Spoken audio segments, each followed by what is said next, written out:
sports.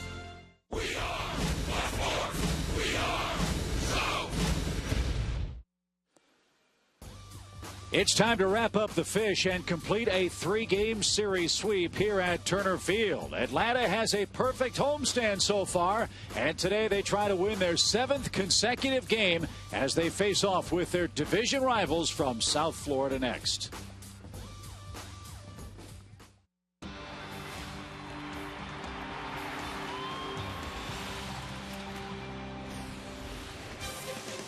On a cloudy day for baseball in Atlanta, it is time for Braves baseball from Turner Field. The skies are clearing, and we hope to continue Atlanta's winning ways at home. The Braves have won 6 straight games. They've won 5 straight so far on the homestand, and they try to sweep away the Marlins this afternoon. And hi again, friends, with Joe Simpson, Chip Carey. Welcome back to the ballpark. B.J. Upton had a great night last night.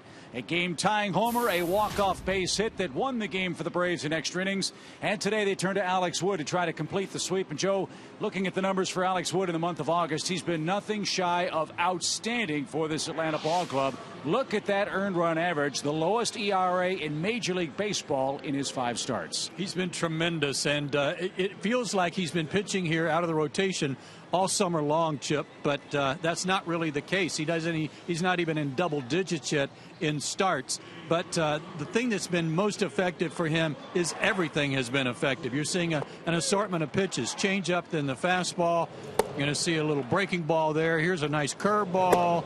Everything has been really sharp for Alex Wood. Tremendous stuff. His last time out against the Indians, he pitched into the 6th inning, didn't give up any runs. Last time he faced the Marlins, he hooked up with Nate Eovaldi, who's pitching for them today, and Alex went 6 innings and gave up 2 hits and no runs. That's the type of consistency the Braves are looking for out of him, and he's been tremendous. You're right. This is a rematch of the game that was the end of the Braves' 14-game winning streak. Atlanta lost that one 1-0.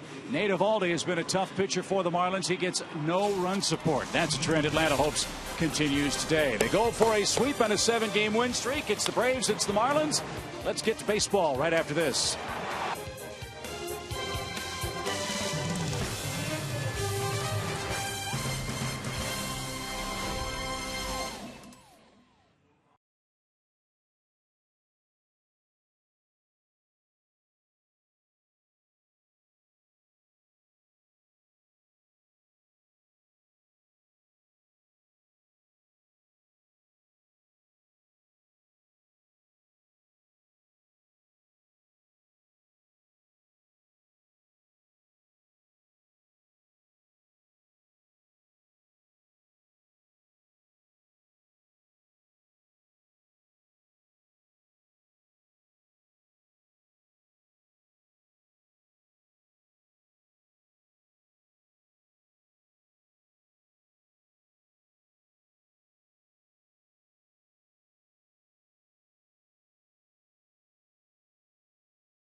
work by Ed Mangan and the ground crew to get the field ready here in Atlanta as the Marlins come a-calling for the third and final time in this series. Adeiny Hechavarria leads off their Toyota starting nine with Yelich and Stanton batting second and third.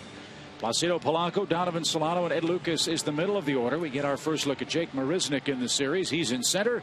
Jeff Mathis is the catcher, and Nate Eovaldi, a tough luck right-hander, goes to the mound for the Fish. Alex Wood's only 22 years old, 6'4", 215 out of Charlotte, North Carolina. 3-0 with a 2.18 ERA since the All-Star break. That's 7 starts worth a 2.27 ERA. He's been in 3 games against the Marlins, 1 other start, 9 innings, 5 hits, no runs allowed. His 4 keys to pitching success today. Number 1, mix master. One of his keys to success all year has been his ability to mix his pitches, but he's got to cut back on his walks again. And the explanation for that is in his last start against Cleveland, he walked 4 guys. That's 2 more than what had been his career high. So a little bit of control issues in that game against the Tribe. Hechavarria, a 1-1 count. And on this cloudy day, we will have no trouble seeing the Marlins. They look like a whole bunch of orange traffic cones with those garish uniform tops. Swing and a miss. 2-2.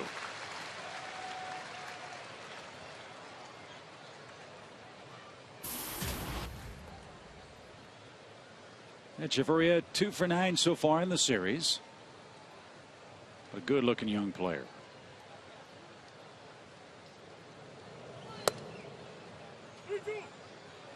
And Alex runs the count full to his first batter today.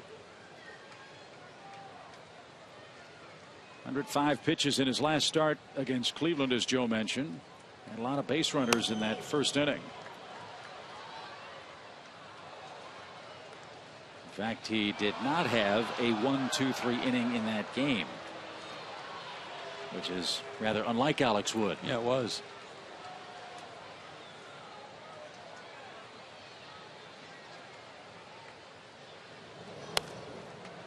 And Hechavarria will see an 8th pitch.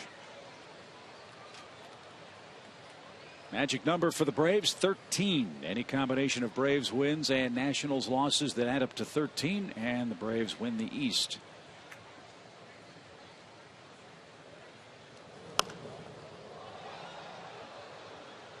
And another foul by Hechavarria.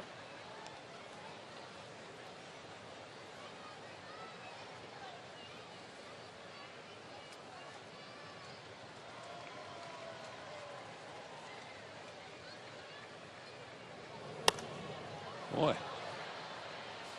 great at bat. He is fighting them all off.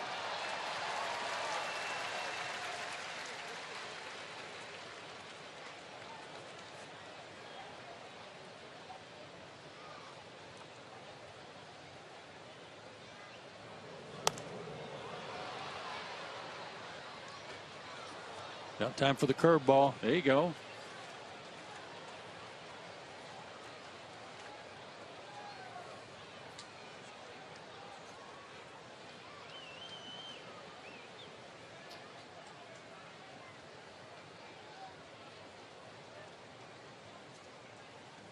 Five straight 2-strike foul balls.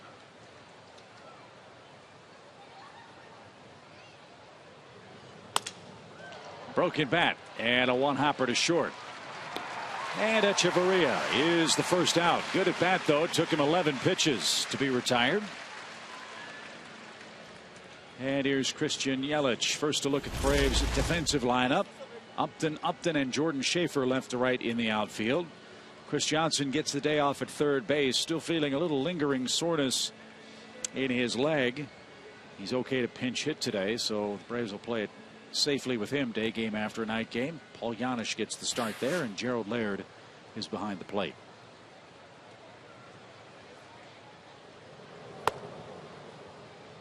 Ball 1 to Christian Yelich. He's 3 for 8 in the series.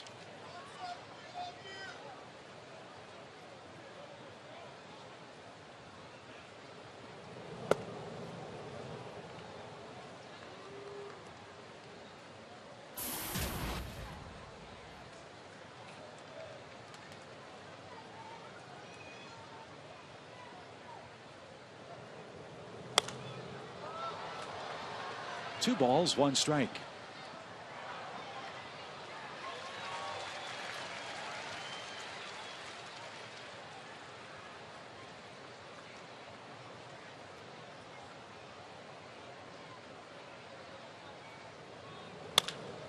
Right side and past Dan Uggla for a 1-out hit.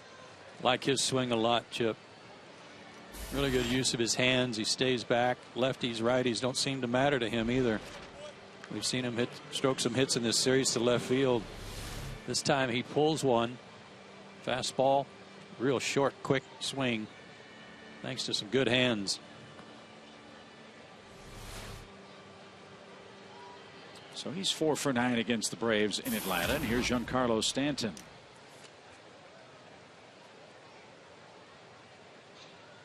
Couple of big plays for the Marlins yesterday in the 5-4 Braves victory.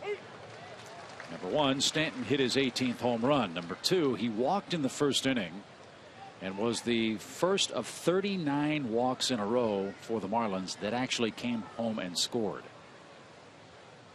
Covered 12 games for the Miami team.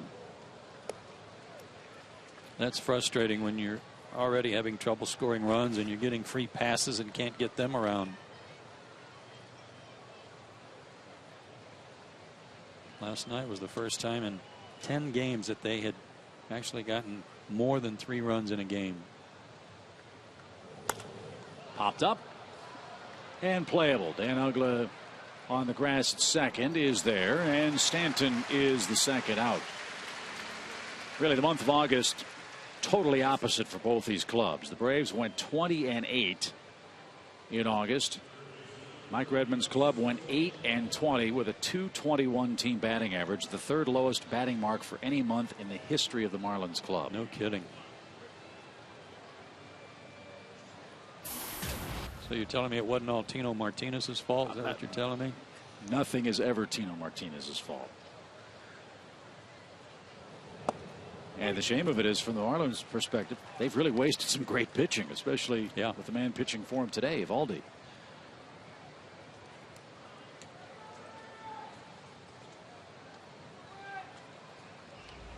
This is Placido Polanco. He's the Miami third baseman. Some folks around the Fish camp said today they were a little surprised that Chris Coghlan didn't play third base. He was just activated from the DL, and the anticipation is that he's going to play third a lot this last month of the season. Coghlan, former Rookie of the Year, has battled a lot of injuries over the last 2 years.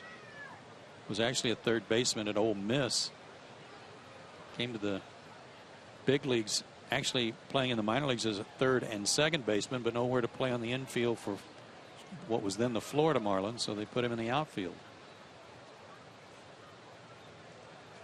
Runner goes, pitch high. Laird's throw is a laser and off the glove of Simmons. It trickles into shallow right field, and Yelich didn't see that.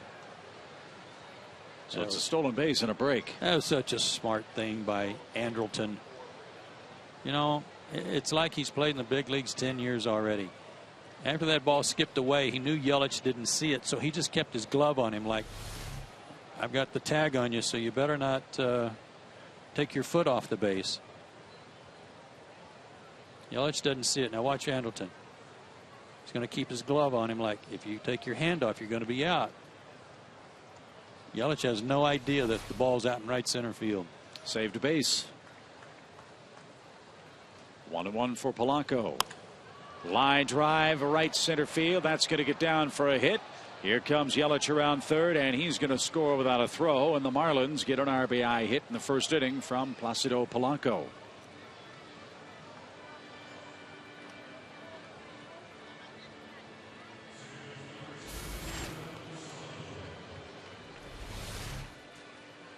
Always a good inside out hitter, and this was on a breaking ball. Picks up the RBI. Braves can't get him out. No. He's now 16 for his last 46 against the Braves. Here's Solano, the second baseman. The Marlins strike first. A rare early run for Nate Eovaldi.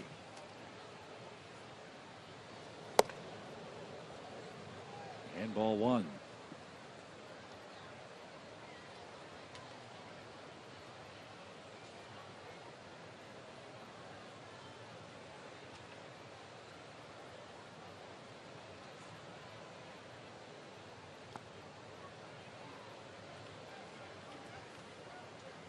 Back to Polanco batting cleanup today.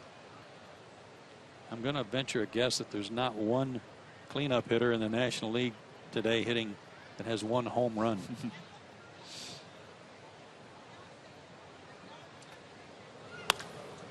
That ball's hit sharply right at Upton. He gathers it in, and that retires the side. Miami scores a run on 3 hits. Polanco's 22nd RBI puts him in front for Nate Eovaldi, who goes to work in the home half of the opening inning.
Eovaldi this afternoon. Jordan Schaefer, Andrelton Simmons, and Freddie Freeman are the first 3 hitters on the Toyota starting lineup.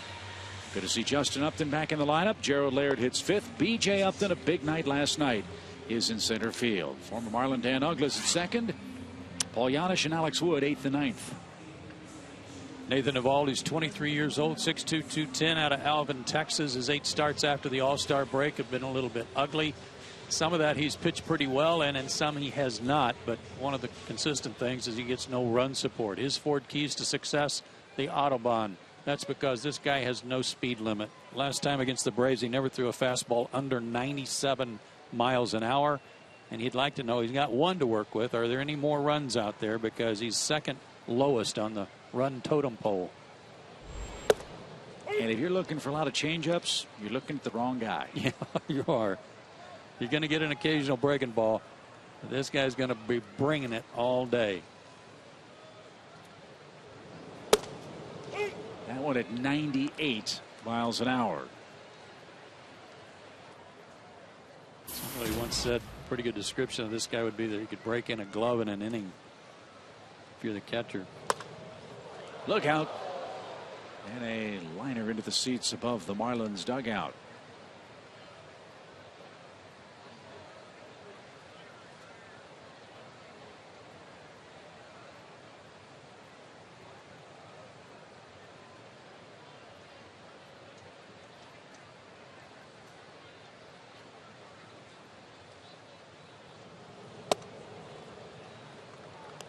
It's a little too high. 1 ball, 2 strikes. Back on August 10th, Eovaldi pitched here 7 innings, gave up 1 hit in the first inning. No runs, 3 walks, 8 strikeouts. He set down the last 14 in a row. And his day starts with a strikeout of Jordan Schaefer, 1 up, 1 down. A look at the defense behind Eovaldi. Yelich, Marisnik, and Stanton. That's the outfield of the present and the future for the Marlins. Polanco, Echeverria, Solano, and Lucas around the horn. Jeff Mathis, the veteran, behind the plate.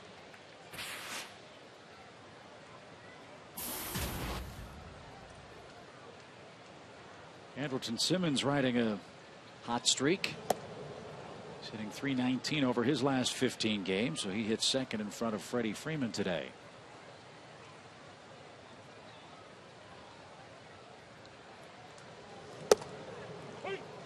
That, and along with McCann and Johnson both being out of the order, Braves needed somebody there to back clean up behind Freddie, and that was most logically Justin Upton.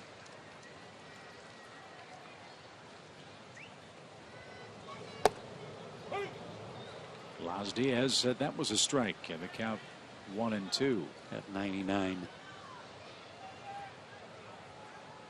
Talked a lot about this guy last time he was here, Eovaldi, about how he throws downhill. And Simmons takes one the other way, and that's going to skip past Stanton and roll to the fence. Simmons is going to end up at third base with one out.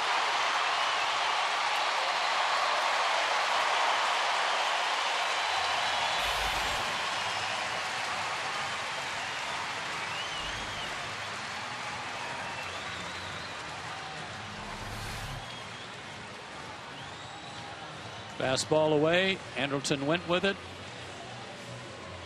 Nice short swing and sliced it away from Stanton, who couldn't cut it off.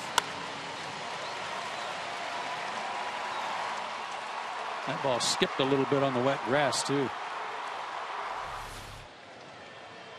Fourth triple for Andrelton, and he represents the tying run for Freddie Freeman. Freddie's knocked in 88 runs this year. 9 of them have come against Marlins pitching.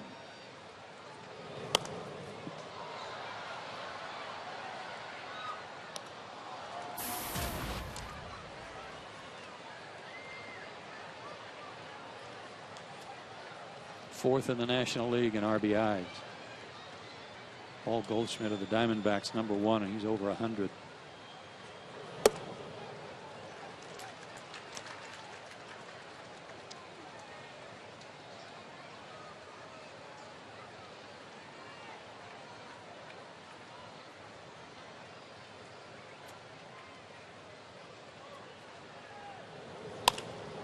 High pop, shallow left. Will it be deep enough? Yelich catches it. And Simmons dances between the plate and third and cannot score. Freeman flies out to left, 2 away. Fastball running in on him, and Freddie had to fight it off. Couldn't get around on it in time. Yelich has made a couple of throws before this one to home plate in this series. One was way off the mark. One was on the ball that Schaefer scored on. That was a good throw on the fly. And that one might have been a tough hop for Mathis to handle, but it was still on target.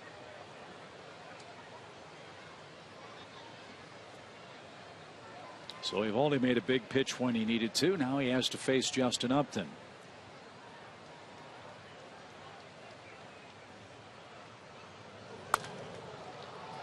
Fouled away, strike 1.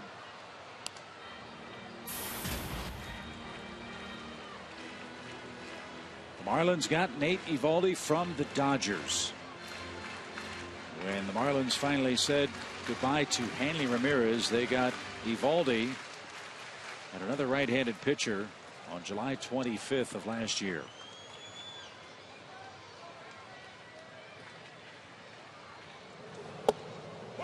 And they have assembled a very impressive stable of hard-throwing starting pitchers.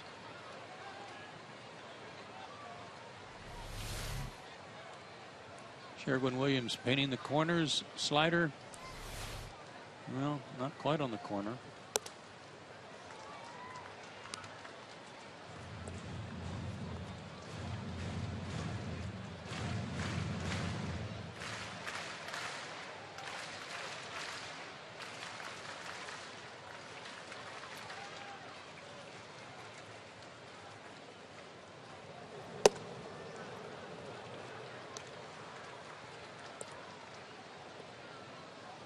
Two and two.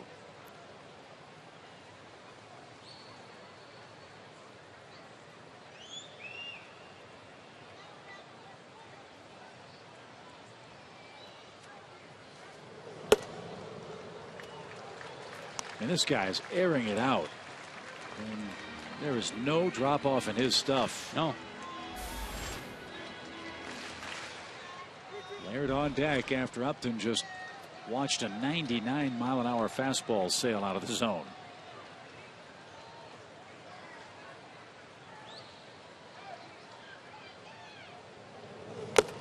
And a swing and a miss at another 99-mile-an-hour heater. Eovaldi has struck out 2 Braves in his opening inning, and he leads the game 1-0 after 1.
We saw August 10th when Eovaldi and Wood last matched up in Atlanta. And you see those zeros up there. That's one of the reasons that guy at third, less than 2 outs, would have been nice to get him in to at least tie the game up here. Alex Wood gave up no runs. The run he gave up in the first was the first he'd given up to the Marlins this year in 10 innings. The difference, this triple to left center field by Echeverria off Jordan Walden. He eventually scored on a wild pitch. And the final was 1-0, and it snapped the Braves' winning streak.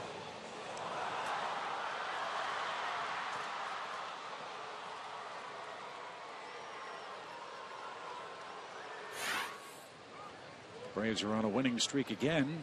It's at 6 games, but they're down an early run for Ed Lucas. He leads off the second.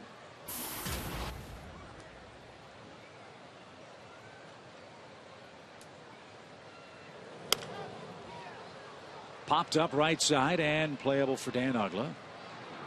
And Alex gets his first out of this inning much easier than he got the first out of the game. Took him 11 pitches to retire Echeverria. Lucas is retired on a couple of tosses in the second. Here's Marisnick.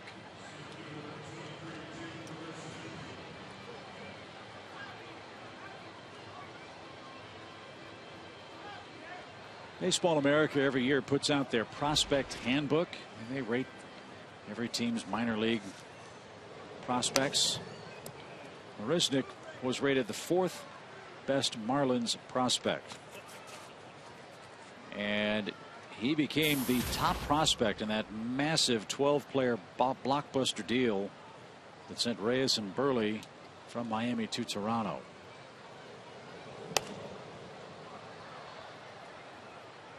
He and Yelich got called up virtually the same time, but it's Yelich who has really taken off. A little slow going for Marisnick so far in his first 98 big league at bats, hitting just 184.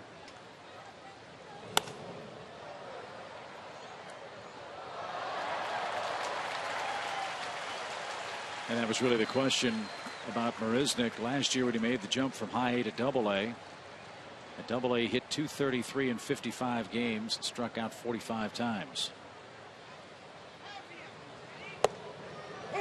And he takes a called third strike here in the second inning.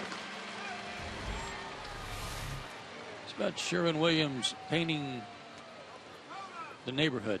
I don't know about painting the corners. That was somewhere just whitewashing the neighborhood. Well, if there's rain in the forecast, move it along. As long as it's called that way for both sides. 2 up, 2 down. Here's Mathis.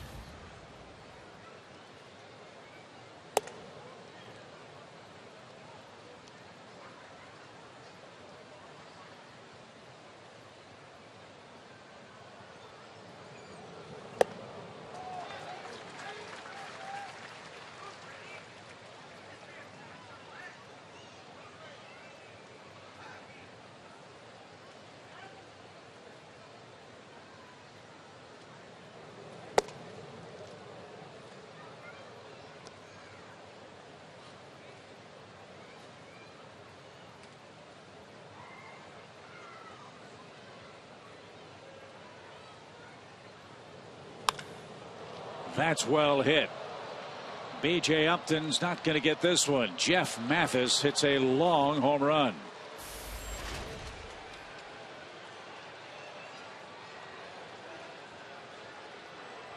Fifth home run for the Miami catcher, and they extend their lead to 2-0. Boy, did he touch that off. And just the 3rd home run allowed by Alex Wood. Fastball. And no doubt about it.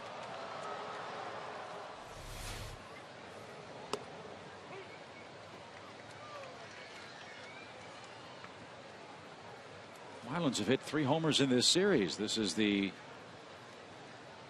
lightest hitting club in the National League as far as average and runs and homers are concerned. They've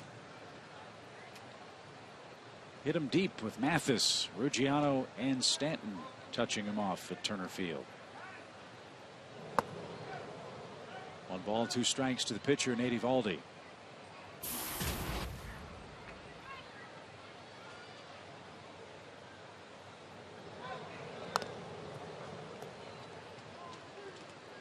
None of us were too pleased to see all the rain that was in the area coming to the ballpark today, and the threat that this game might be delayed somehow. But for the players, both hitters and on defense, they're happy about the cloud cover. No shadows, no bad sun fields. Mathis hits a 2-out solo home run to extend the Marlins lead.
The Braves have faced a lot of heat this homestand, including the much heralded Jose Fernandez on Friday night.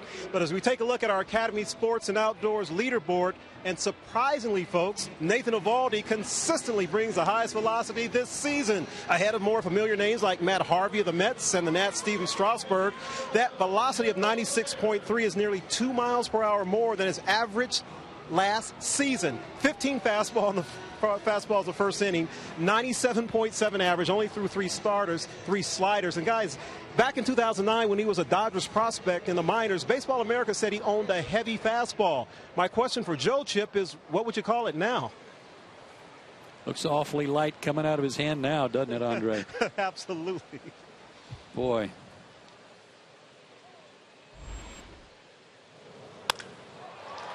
Gerald Laird, 2 straightaway center. Marisnick backs up a step or 2 and makes the play for the first out. Evaldi was on the disabled list coming out of spring training. He pitched well in the spring, but had some tenderness in his shoulder, so they put him on the DL. He did not start the season with the ball club. No signs of that shoulder issue now. Control was a problem for him in his early days with the Dodgers, a little bit more so last year. With the Marlins, 27 walks, 44 strikeouts. This year, 57 strikeouts in 77 innings, and also 30 bases on balls. For a power guy, is control the last thing to come? I would guess yes, but he really only has 2 pitches, and that's his fastball and slider. The changeup is still a work in progress.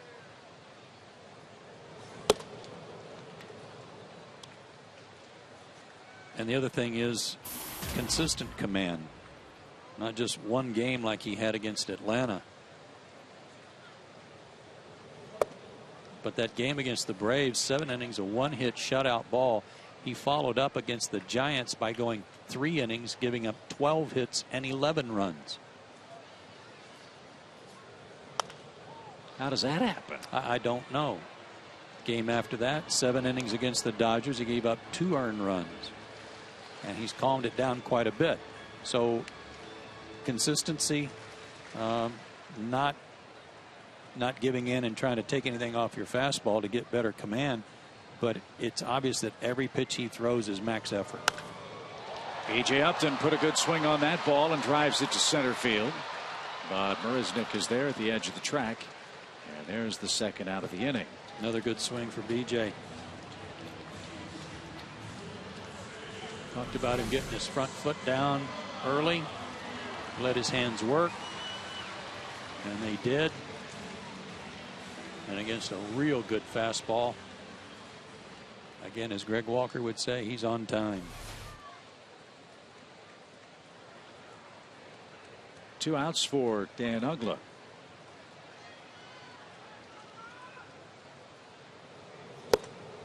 As hard as this guy throws, and to use your definition, Evaldi being a 2-pitch pitcher, do you make him a closer? Do you leave him in rotation? Swing and a drive hammered deep left by Uggla. Yelich at the fence makes the grab at the 380 sign. That's a good question. We'll talk about that. 3 up, 3 down as we head to the top of the 3rd.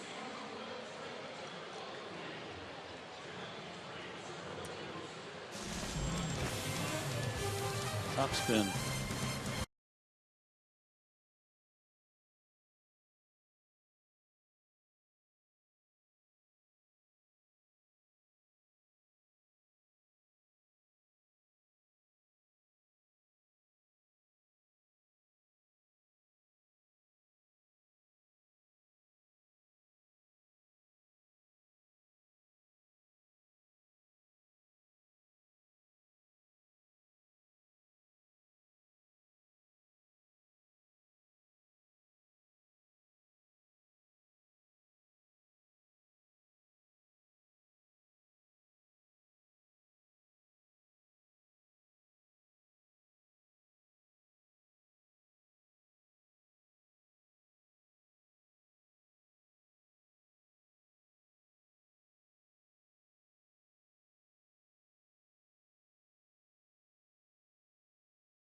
Run 2-0 after 2 innings of play. And friends, this week UFC Wednesday premieres on Fox Sports 1 with the prelim fights leading up to the main event.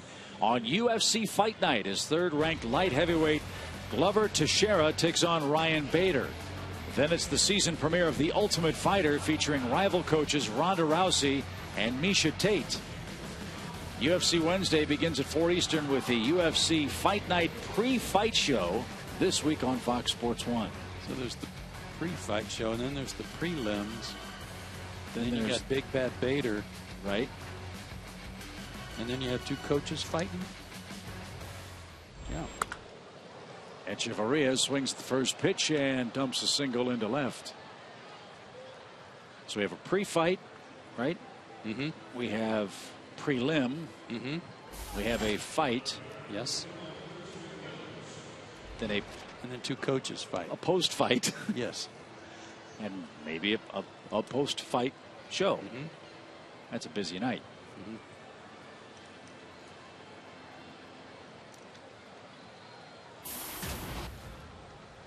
Echeverria has 11 steals and draws a throw at first. And Christian Yelich is in the batter's box.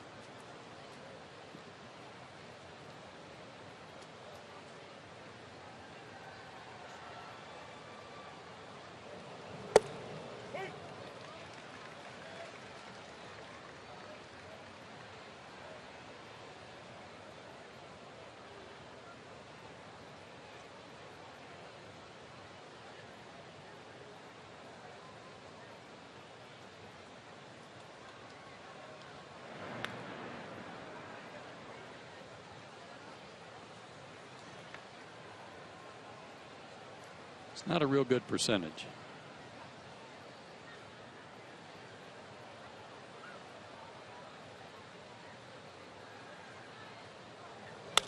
And another base hit by Yelich into right field. Back-to-back hits for Miami. And Yelich 2 for 2 against a tough left-hander. That's a good sign for the Marlins. Hit a fastball his first time up. Target's inside. And I'm not sure what that was. It might have been a fastball, but not his best one. It might have been a two-seamer, but it had the middle of the plate. He has been very impressive. His 5th hit of the series, and now you have to face Stanton with 2 on and nobody out.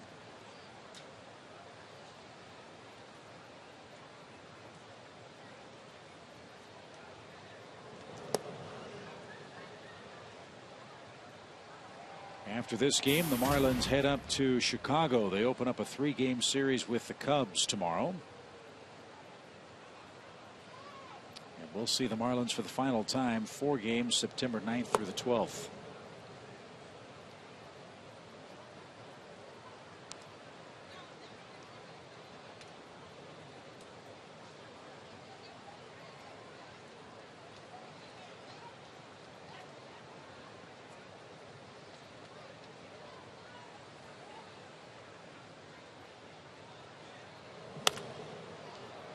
That's ripped foul.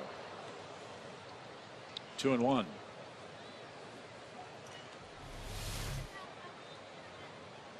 You can pitch into Mike Stanton, but not with soft stuff. Not when he can adjust to a mistake like that inside. You can crowd him with a fastball. He doesn't like that inside fastball. That's tapped over the mound. Simmons had trouble getting it out of his glove, and Freeman makes the play at first. Stanton landed kind of awkwardly at the bag on that play. After he stopped out in right field, he was bent over on his knees. Seems to be okay.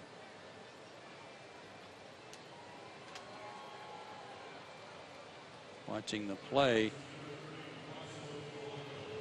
Oh, I see what he did. Stepped on the back side of the bag. Kind of turned his ankle a little bit.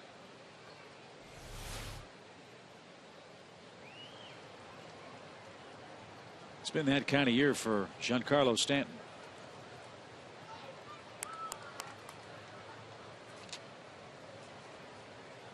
Nice play by Anderson in the process. Now you've got to face Polanco, who already has an RBI hit. Runners second and third, one out.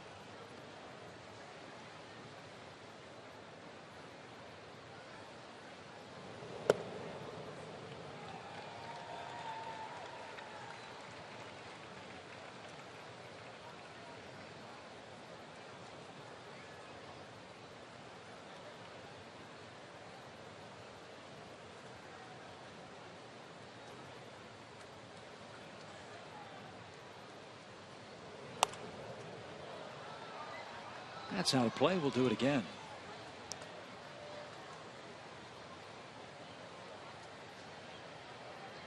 Lots of pitches for Alex Wood.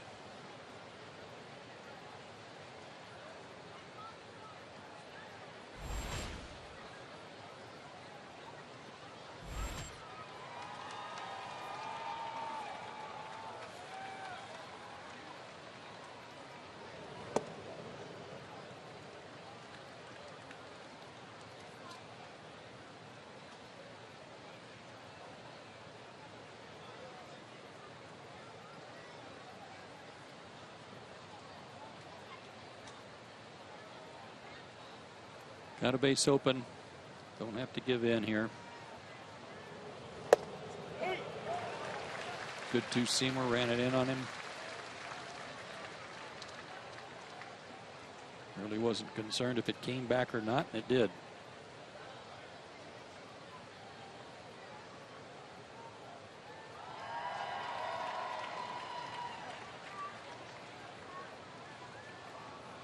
See what Alex and Gerald Laird conjure up here for Polanco with 2 on and 1 out.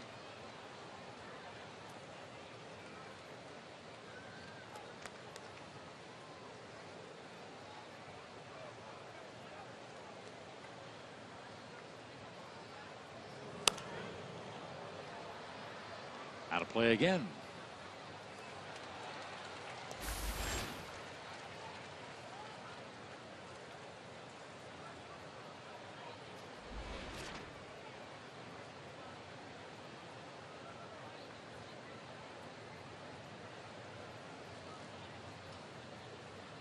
Polanco turns 38 on October 10th.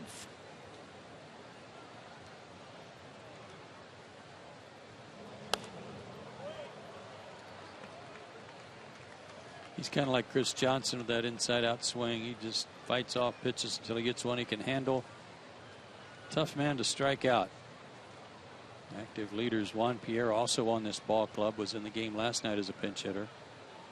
Former Bulldog from Georgia, Jeff Keppinger, and then Polanco.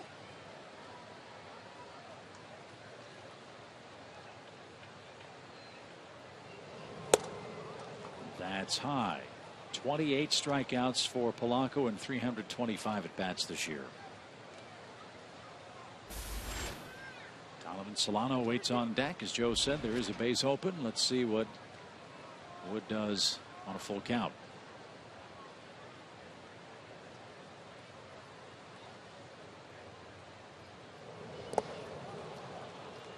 And he lost Polanco. Bases are loaded for Miami.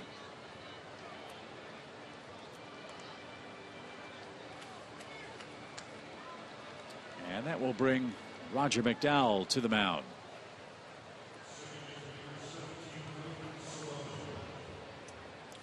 All season long, Braves baseball on Fox Sports South is being presented by Academy Sports and Outdoors. The right stuff, the low price. Every day with Joe Simpson and Andre Aldrich. Chip Carey with you from Turner Field. We are approaching 6 o'clock in the East. The Marlins have scored the game's first 2 runs, and they're threatening again in the third. Haven't seen too many curveballs today.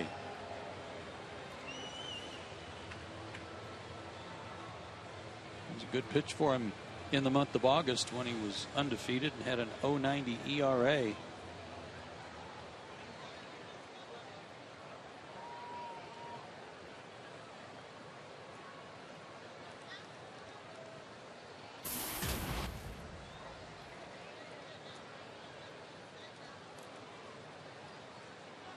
So Solano bats with the bases loaded. He flied out to center. That ended the first. And a strike.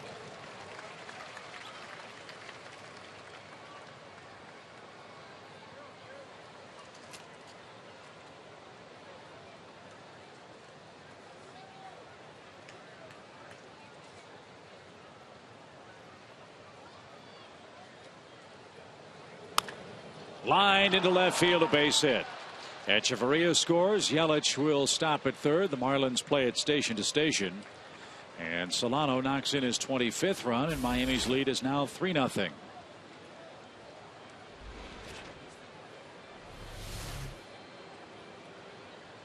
Change up that had the middle of the plate. Not hitting his spots like we're accustomed to seeing from Alex Wood. And if there were 2 outs, this would have scored 2 runs, because that would have allowed Yelich to take off. As it was, he had to make sure that Giannis didn't catch that line drive.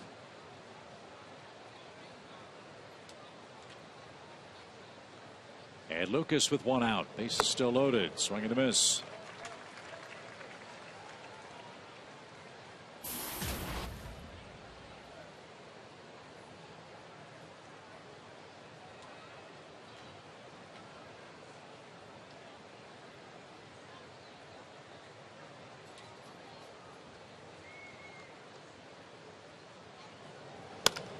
Up the middle, that's a base hit.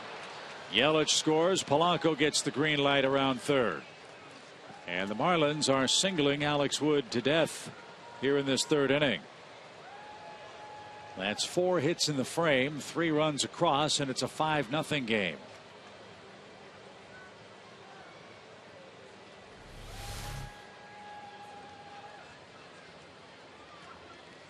Target was in, but the ball turned over a little bit to the inner third.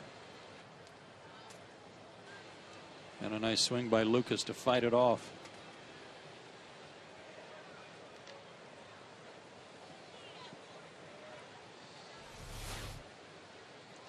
Here's Marisnik. Jake took a generous 3rd strike call. It is September 1st. The rosters can expand. The Braves did make 1 call up today. Freddie Garcia was brought up from Gwinnett, and he's the first man warming up.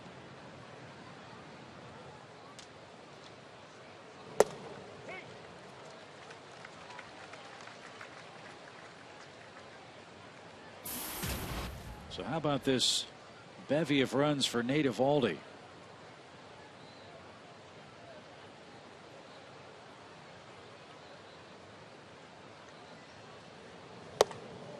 From July 12th until today's start, he'd been given 13 runs of support over 8 games. Amazing.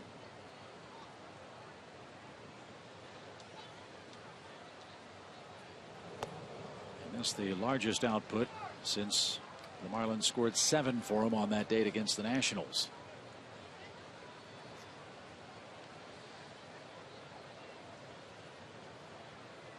Alex's location has been off. He hasn't been up with that many pitches, but side to side, he's been in the middle of the plate a lot.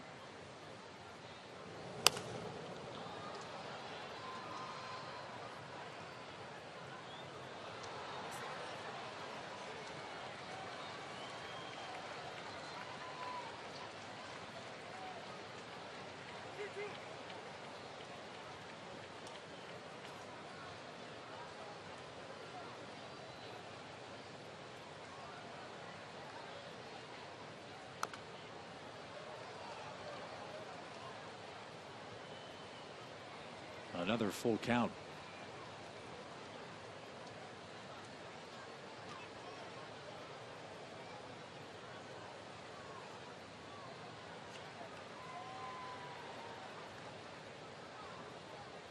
Best ERA in baseball in the month of August, but September's off to a rough start for Alex.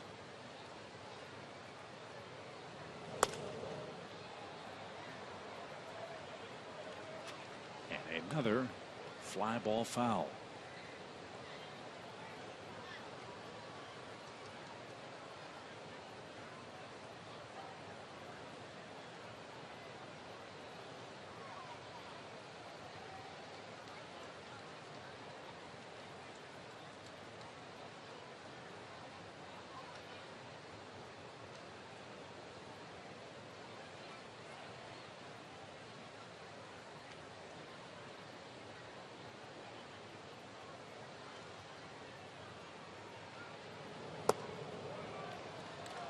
Another walk.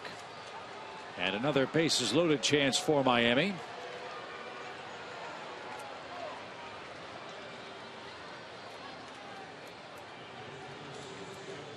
Jeff Mathis is the hitter, and he homered in his first at bat. He's the 8th man to hit in the inning.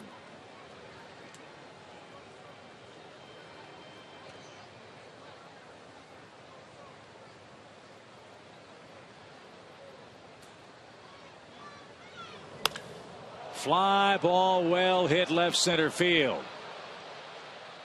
It's high off the fence. 2 runs are going to score as Mathis doubles. He just missed a grand slam.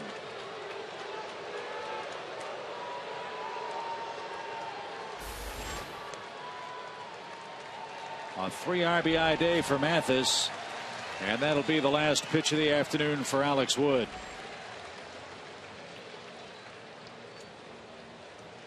That one looked like a grand slam off the bat.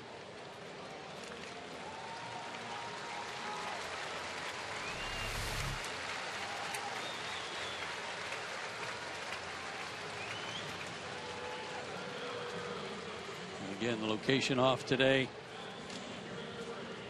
but in a good spot for the hitters. Alex surrendered 3 earned runs in August. He's surrendered 7 runs so far today, and Freddie Garcia strides in from the bullpen.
Five runs in the 3rd inning. The runners at 2nd and 3rd are his responsibility too. It's 7-0 Miami. And so we mentioned Freddie Garcia called up from Gwinnett today. As rosters expand, he'll make his Braves debut today. With the Baltimore Orioles, you see his numbers 3-5 with a high ERA at AAA for Baltimore, and combined with his numbers at Gwinnett, he was very good, 8-4 with a 3.56 ERA. 155 big league wins. He knows how to pitch, and first day on the job with the Braves, he's asked to pitch some long relief. Infield in for Atlanta with Nate Eovaldi up there, and it's ripped foul and out of play. Garcia's from Venezuela. Originally came up in the Astros organization. You might recall he was one of 3 players traded by the Astros to Seattle for Randy Johnson. That was in 1998.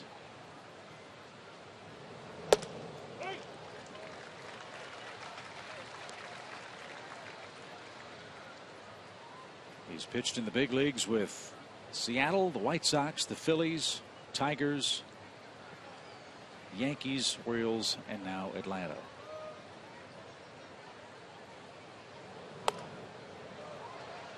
And out of play foul by Nate Eovaldi. 0-2.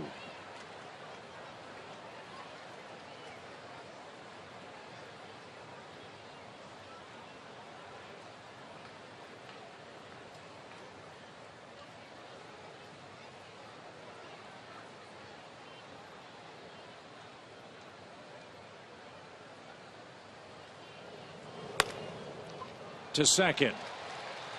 The infield in pays dividends there. Eovaldi bounces out. Runners have to hold, 2 away.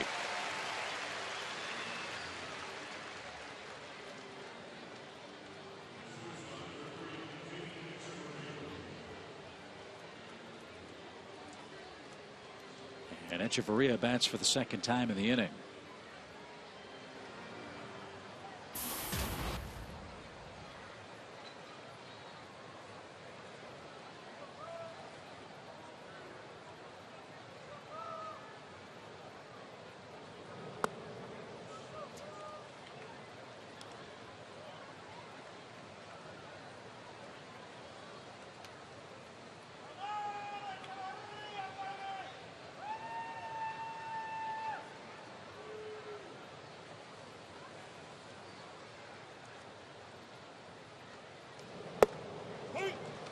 Good breaking ball. Fastball earlier was right around 89 or 90. That slow curve at 80.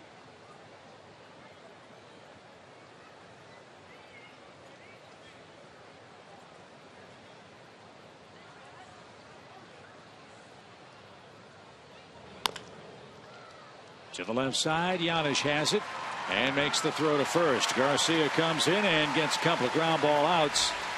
And that ends the top of the third inning. They send 10 to the plate. 5 men score. Lucas a 2-run hit. Mathis a 2-run double. Braves have a deep hole to dig out of today. 7-0 Miami.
By AT Uverse, by Delta Airlines, and by Ford. Rough start for the Braves today, 7-0. Alex Wood goes 2 2/3 innings, throws 67 pitches, 8 hits for Miami in today's game, and that's a gigantic lead for the man on the mound, Nate Eovaldi. So we'll see how he handles something he's not used to having, and that's a lead.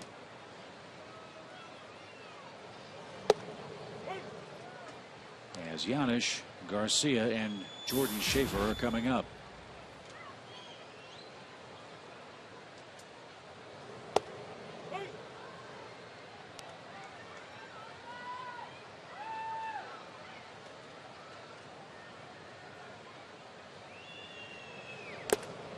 That's tipped and caught, and that's out number 1. Third strikeout for Eovaldi today. FansMLB.com at bat is celebrating 5 years as your #1 mobile app for live baseball. It's available for iPhone, iPad, Android, and BlackBerry 10. At bat delivers Braves baseball with live audio, pitch tracking, stats, highlights, and more. Text at bat 888-203-1826 or visit Braves.com for details.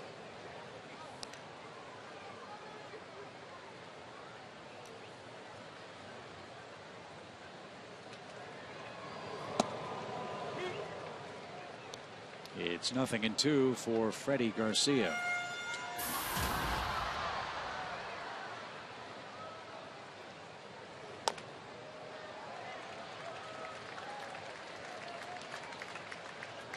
This guy had a cool nickname when he pitched in Seattle. They called him the Chief.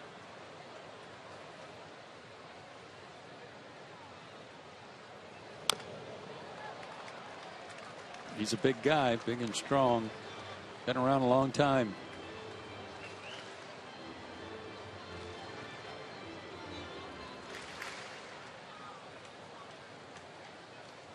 Made his debut April 7th, 1999 with Seattle.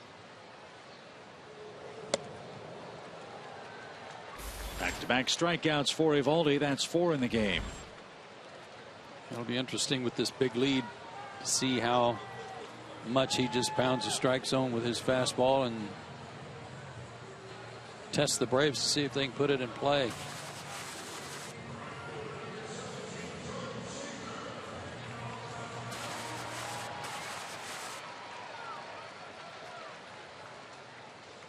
Jordan Schaefer struck out to start the game.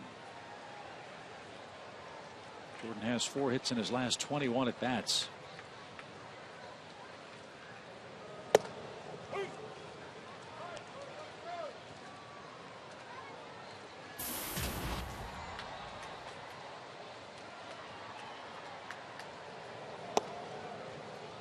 That's low and in, even count. 1 ball, 1 strike.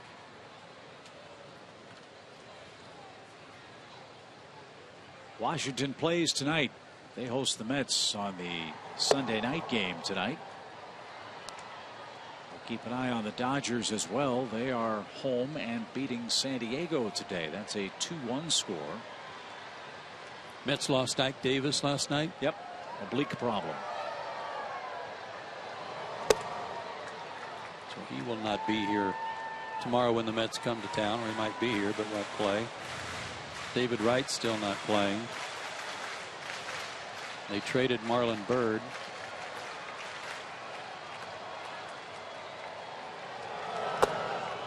And a swing and a miss by Schaefer. That's 10 strikeouts for Jordan in his last 3 games plus 2 at bats. And he's 0 for 2 with a couple of punch outs today. Eovaldi struck out the side. He's got a big lead and 5 strikeouts to boot.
Listen up. Delta Flyaway is back, so grab your phone and text Delta to South. That's Delta to 76884 for a chance to win round-trip airfare for 2 anywhere Delta flies in the continental U.S., plus hotel accommodations, plus $250 spending cash.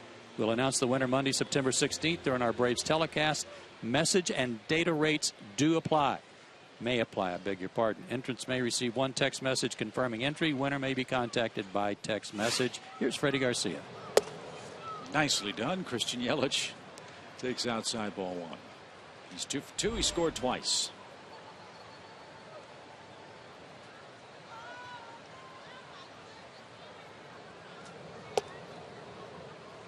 This is why Freddie Garcia is with the big league club. He can fill the long relief role. He can make a spot start for you.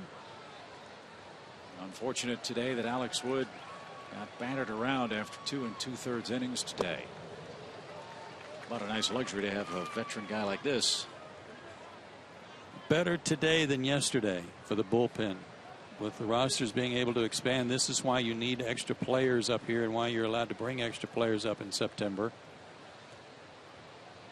to expand your roster, and this is why they're so valuable.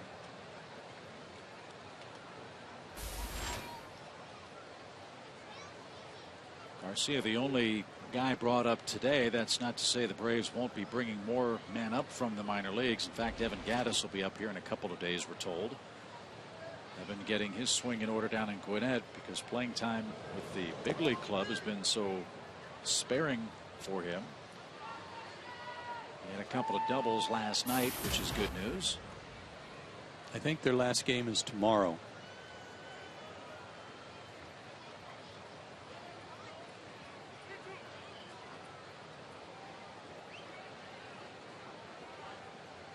Full count pitch to Yelich. And he takes ball 4 high. Leadoff walk for Garcia. And here's Stanton. Giancarlo's 0 for 2. Another trade in Major League Baseball, huh? Michael Young goes to the Dodgers. Yeah, there was talk that he would go to the American League, maybe to the Yankees or Red Sox. But he didn't make it out of the National League in waivers. Hard hit ball toward third. Giannis to a knee. Nice play, and the Braves turn it. Wow, that was pretty. You might need a howitzer to get the ball through the left side of the infield for the Braves today. No kidding. Outstanding play here by Paul. Little in between hop there that he was going to make sure that didn't get past him. Good feed to Ugla. Good turn. Question for the Dodgers and Michael Young is how they're going to use him. They seem to be pretty set just about every place on that roster. Except on the infield. I mean, Uribe and Mark Ellis at third and second respectively. They have their moments, and they needed a little veteran presence there. Uribe's a pretty good third baseman, but he gets into some strikeout binges. So Michael Young, a good addition to their ball club. The Dodgers are 3 games behind the Braves for the top record in the National League.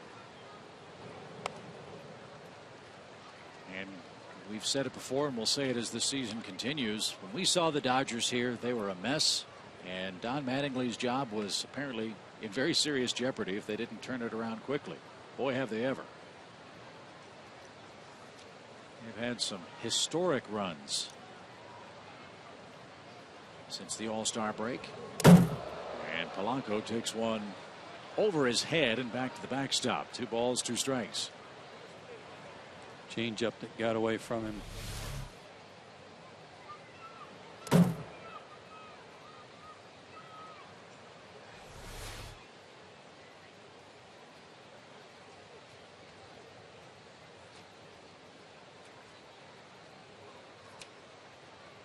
Polanco's from Venezuela too.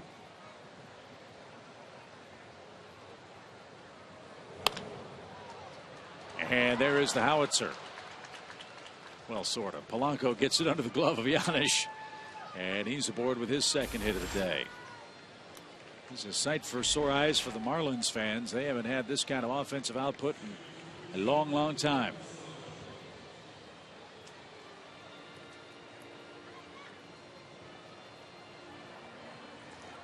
Sight for sore eyes for their manager too. He's been begging for some runs.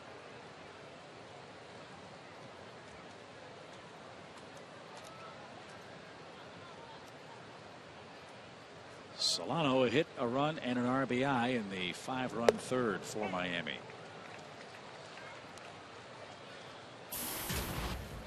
So as you size up the Dodgers, I would guess, Joe, that's a club that nobody really wants to play in the first round if they can avoid it. I wouldn't think so.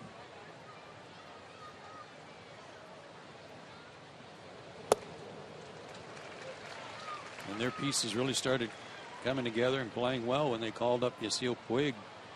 Like him or not, he really enthused that ball club, not to mention their fans. 0-2. And Solano drives one down the left field line. That's foul. And they don't even have Matt Kemp back yet, do they? I don't think so. Kenley Jansen's been outstanding as their closer.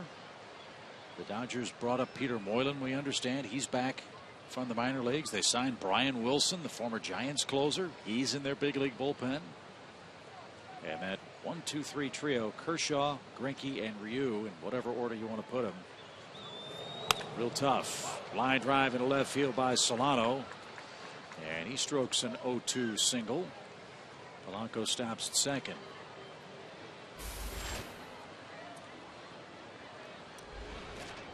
And don't forget Ricky Nolasco, by the way. That's yeah, an embarrassment of riches for the Dodgers.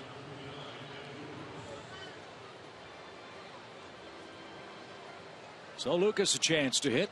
He's already got a 2-run scoring single. 7 runs on 10 hits for Miami today.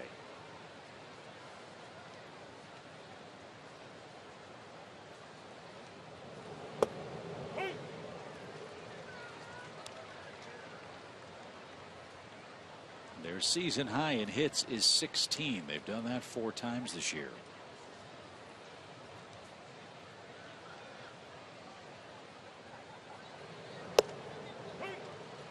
Nothing in 2.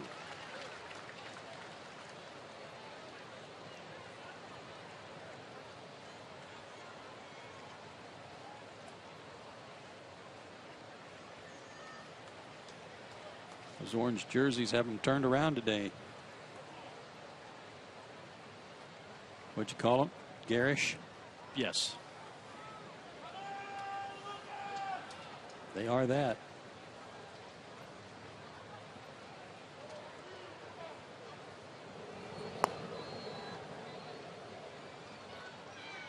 I don't know if the TV cameras could take it if the Marlins wore these home orange jerseys in their ballpark with the lime green walls.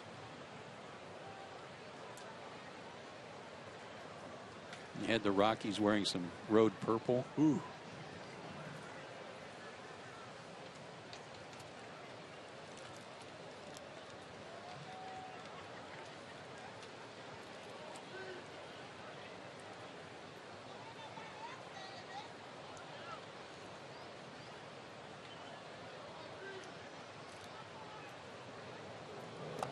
Swing and a miss. Lucas is retired, and so is Miami. They pick up a couple of hits, leave them stranded. Andrelton Simmons leads off the Braves 4th, down 7-0 at home.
Inning. We're back in action tomorrow. We'll welcome the Mets to town. Here is your Delta Airlines on-deck pitching matchups. How about Dice K pitching tomorrow afternoon against Paul Maholm? Dice K, since he joined the Mets, 0-2 with an 8+ ERA. Carlos Torres pitched a good game against the Braves last time they saw him against Medlin on Tuesday. That's a 7-10 first pitch, and then back to a day game, a 12-10 start on Wednesday, getaway day, basically. Julio Teheran against Dylan G. Hey, we miss Zach Wheeler. That's always good news, as well as he's pitched against the Braves this year. And speaking of pitching well, Eovaldi is a machine. 43 pitches, only 11 balls so far.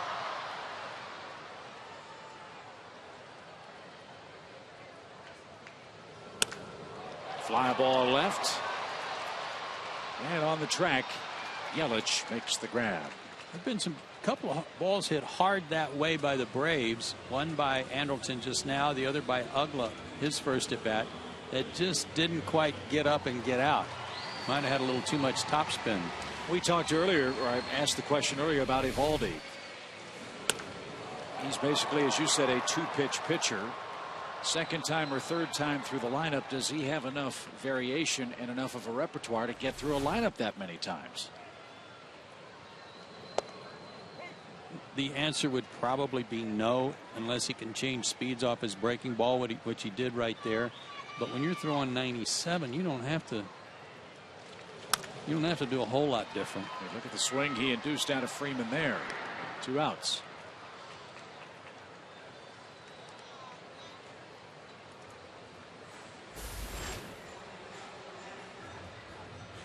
As good as he looks today as a starter, just think though if he came in blowing this stuff for an inning 35, 45, 55 times a year. Yeah, I don't know that we finished that conversation, but I think he would, given the depth that they have in their rotation right now, and with a couple of young arms that they still have ready to go in AAA, that might be a consideration. That even as Steve Cishek's been great closing games, has a 23-game streak, I think, consecutive saves. He's been outstanding. Upton inside out's a ball down the right field line. Stanton's over and is able to cut this one off. And Justin slams on the brakes. He's got a 2-out hit here in the 4th inning. But my point is that if you move somebody out of the rotation, and if you thought Eovaldi could close, and he's got the stuff to do that, you could get a real good piece for your ball club for Steve Cishek right now. And as we know, the Marlins are not shy about trading their players. No. Or they might. I mean, I just can't think that they would trade a guy with this kind of arm. But maybe they'd think about moving Eovaldi to another club. Well, when I see this guy's stuff, I'm thinking Craig Kimbrell. Right. I mean, that's what I started to say a minute ago, was that for Braves fans, you think how exciting it is that Kimbrell comes in for an inning throwing 97 to 99 gas, and this guy does it as a starter. And the impressive thing, here we are, 4th inning. About to throw his 50th pitch. There is no drop off in his velocity at all. No.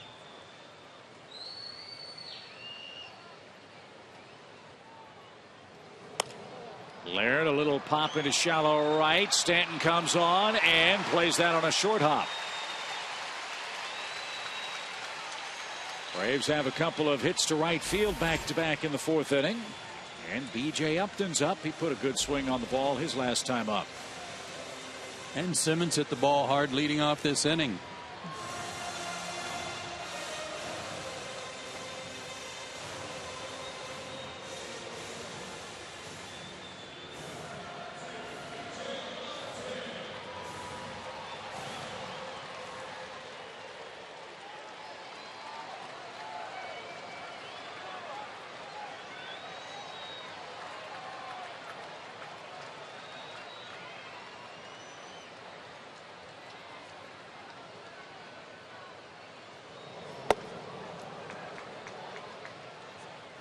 B.J. Upton, the subject of our cold hard fact, brought to you by Frost Brewed Coors Light. Since he came off the disabled list the first almost 3 weeks after the DL, not bad, an improvement. .246 on base percentage, but not much damage in his last 5 games in this homestand. Great work. And even though he swung and missed at the first pitch he saw in this at bat, it was a good hack.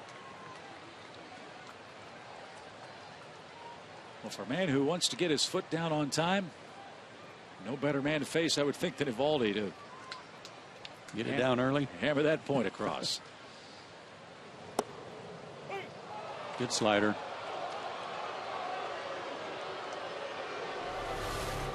BJ thought it was low. Let's take a look.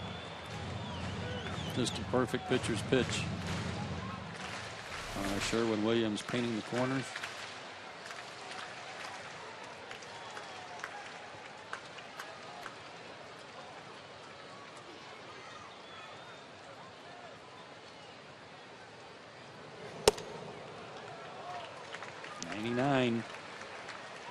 Out of the stretch. 6'2", 210 out of the hometown of Nolan Ryan, Alvin, Texas. Something in the water in that town. Yep. 2-2.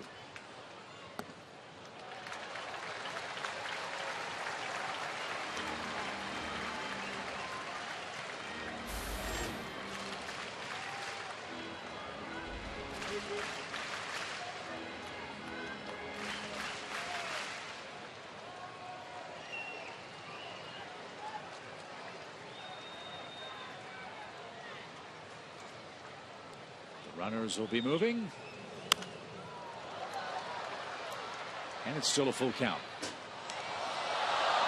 Sounds rather cliche-ish, I know, but I mean, even 7-0 in the 4th inning, the Braves, with their ability to hit the long ball, especially at home, never out of a ball game.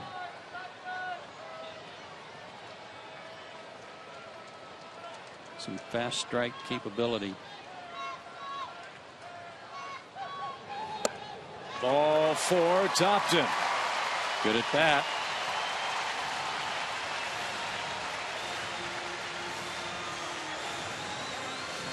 Second walk of the inning. Excuse me, first walk of the inning. I beg your pardon. First walk of the inning. Upton's aboard. The wrong part of the scorebook there. And the bases are full for Dan Uglo with 2 out. Dan hit a bolt his first time on a fastball. He got his bat out there in time. It looked like a little too much topspin on the baseball, and it looked like it was going out. Yelich caught it right at the wall.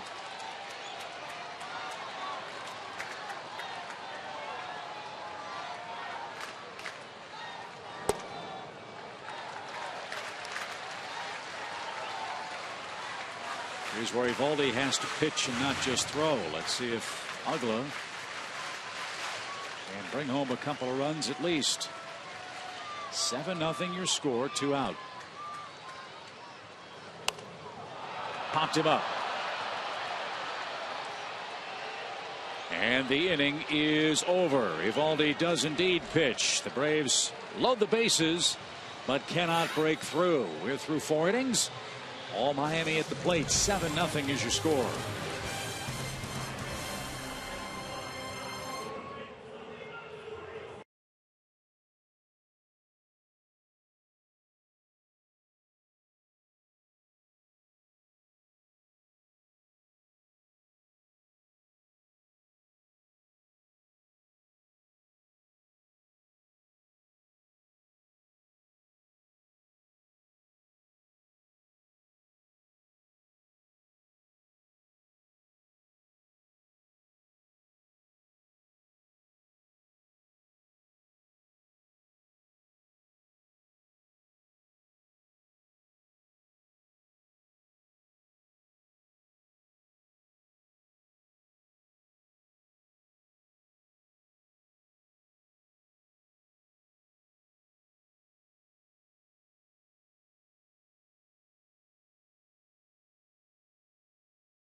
Marlins. Wow. That is a real witty comment. You are on your game today. Oh boy, here we go. Our AT&T Uvers trivia question. Since 1974, Juan Pierre has the second most bunt hits in baseball with 209. Who has the most hits of the bunt variety since 1974? Brian McCann. First guy that comes to mind. You just became his, not that you weren't already, his favorite broadcaster in history. Talk about his bunting ability.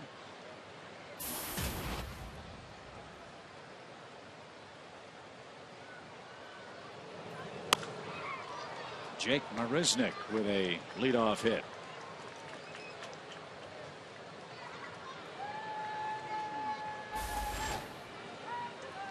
I got some info for us on Matt Kemp, thanks to Chan. And it said that he was on a minor league rehab at the Dodgers High A Rancho Cucamonga team. But according to the LA Times, he's 0 for 11 with 5 strikeouts and only 1 ball hit out of the infield.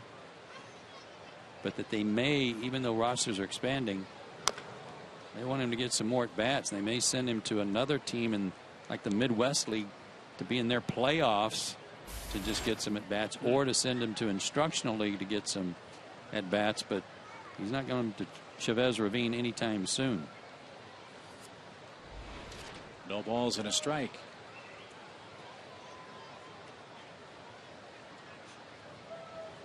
You mentioned Puig taking over for the Dodgers in right field. I think Andre Ethier's been the man playing a lot of center field for him, and he's been, well, I've read, outstanding out there. Yeah, and Skip Schumacher too.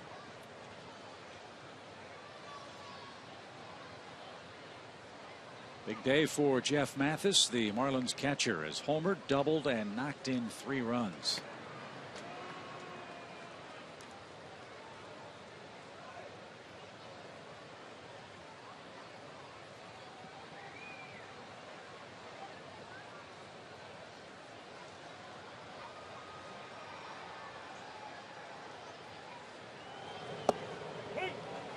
Coming into this ball game, first 5 games of the homestand, the Indians and Marlins were a combined 2 for 25 with runners in scoring position. The Fish are 4 for 8 today.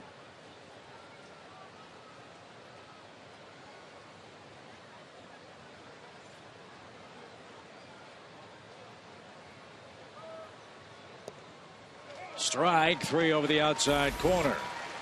Mathis with a brief look back at Laz Diaz. He's out number 1.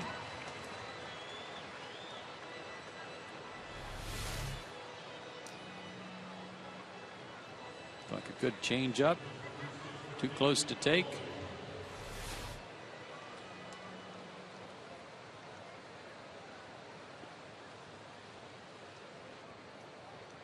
Here's Evaldi. He has struck out and grounded out. This will be Garcia's last inning. The pitcher's spot is due second when the Braves come up in their half of this 5th inning.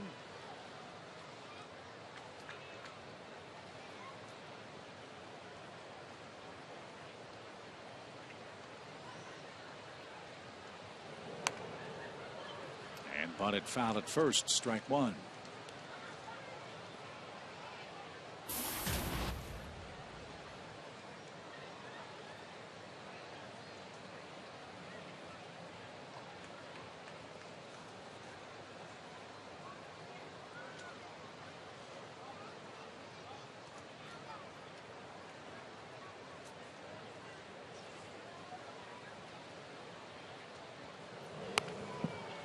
Nice bunt.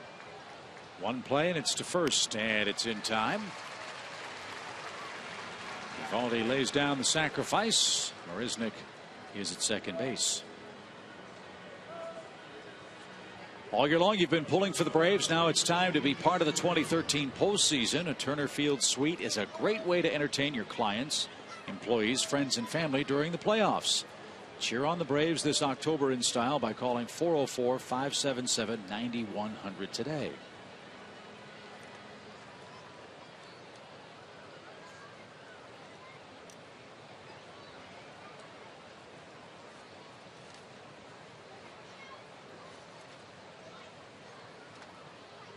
Adani Echeverria. Looks inside. 1 ball, no strikes.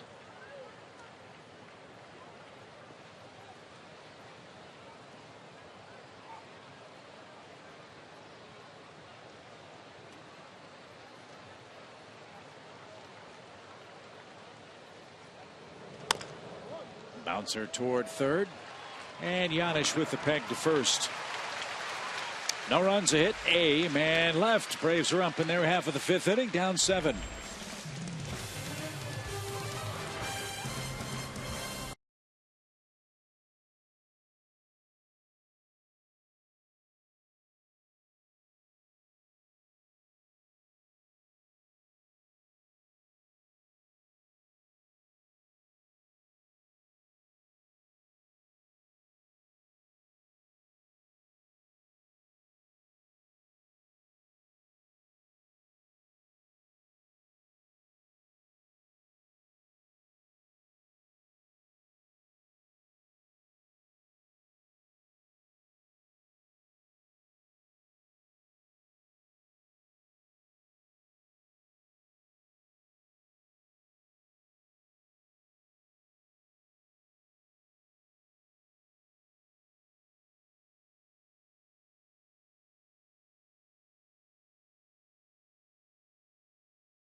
In the lumber.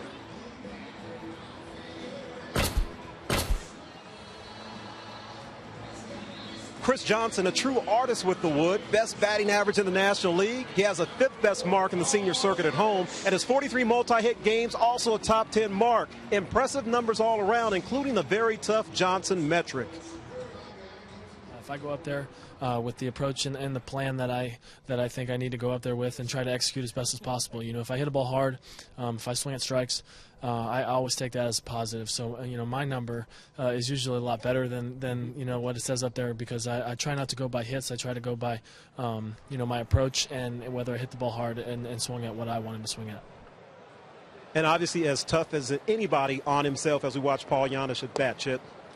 Thank you, Andre. Troy Gloss had a great line about, I think, what Chris is talking about. Remember Troy when he played here? Sure. Had a great month of May. One season he was a Brave. As Giannis drives one towards Stanton and right. The line that Troy used at the plate was, when you're swinging the bat, you are a producer, not a director. And by that he meant all you can try to do is hit the ball hard someplace, and wherever it goes is where it goes. Is that what Chris is trying to get across there? Well, I'm not sure, because I have no idea what our producer and director really do, so I don't know if that really applies to hitters. But I'm sorry, is my microphone still on? No, go ahead, Ed. Technical error there, no problem. Bouncing ball up the middle. Echeverria, nice play, gets Garcia, who stays in the game. 2 outs. No, I think it definitely applies to what he's talking about here, because he doesn't. What he's saying is he doesn't like to strike out, but he knows if he's swinging at good pitches, he's being aggressive and seeing the ball, and he's going to have some success next time around, essentially.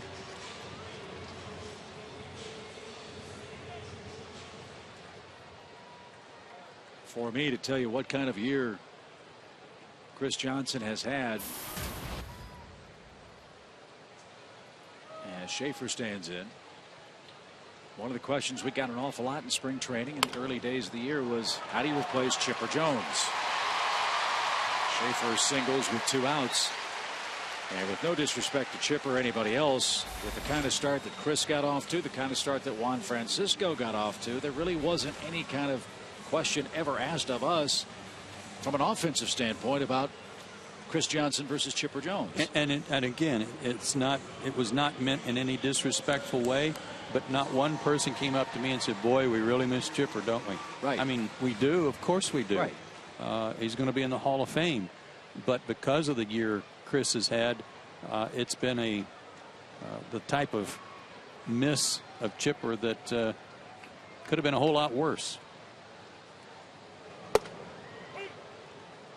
And I hope if Chipper's watching it, I hope he understands what I'm saying, that that could have been what we were all saying all year long. If it was anybody else, we could have said, man, where is he and why isn't he here?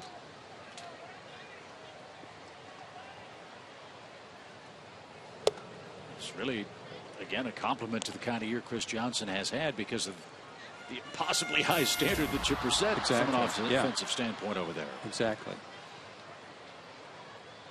So kudos to Chris, and hopefully more happy days to come. 1 ball, 1 strike for Andrelton. He puts a jolt into that baseball. Yeah, he's hit 3 right on the button, hadn't he? Yep, a lot of topspin off the Braves bats today, and through 5 innings, Nate Eovaldi has a 4-hit shutout. He leads 7-0.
By Toyota and by Sherwin-Williams.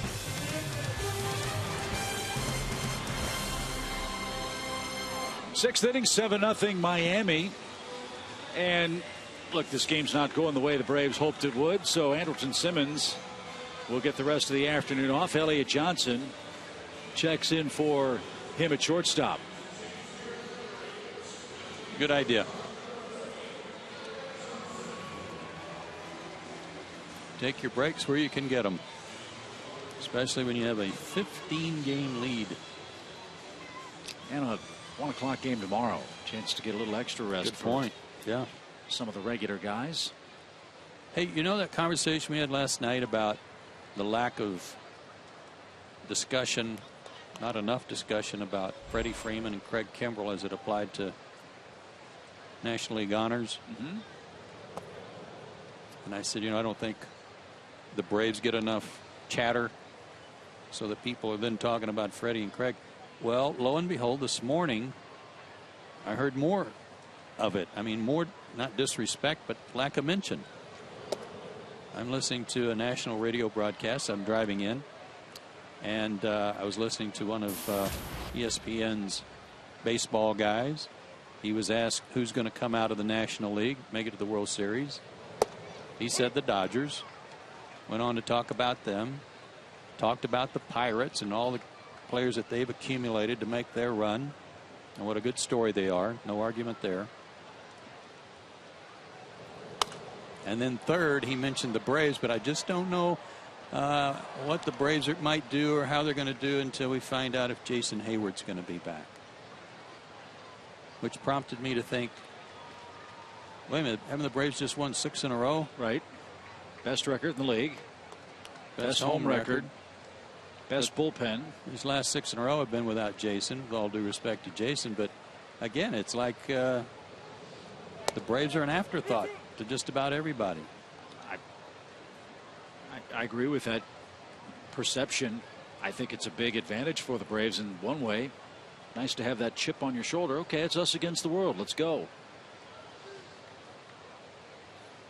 I was listening to some shows too coming in, and what bothered me as Yelich bounces out to first, one of the commentators said, okay, let's talk about the awards in the National League. Clint Hurdle's going to win the Manager of the Year award, and Clayton Kershaw is going to win the Cy Young award. So let's just take those two off the table. That's what they said? That's what one of the commentators said. Like a given, huh? Right? And those two candidates are certainly worthy. I don't think the Braves manager, Freddie Gonzalez, gets enough credit. 28 games he's had his envisioned starting 8 play together this year. 28 times. We have 27 games left on the schedule this year.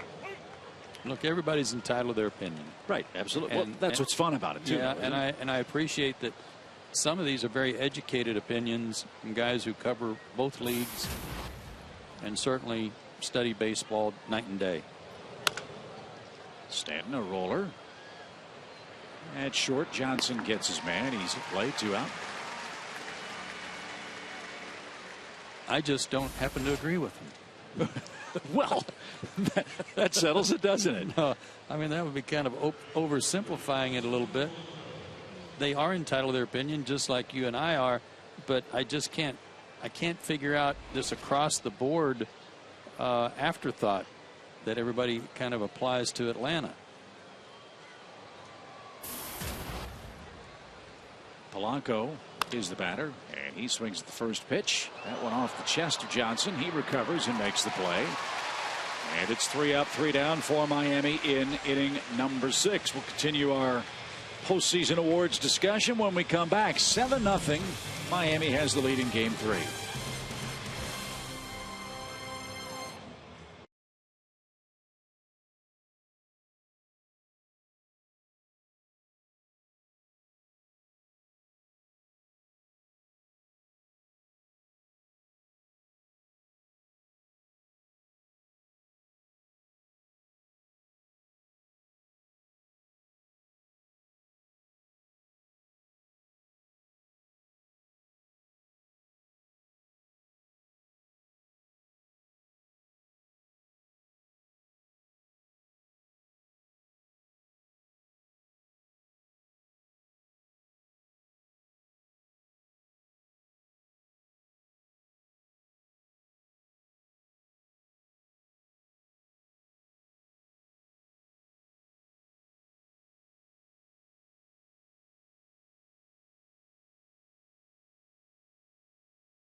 Georgia.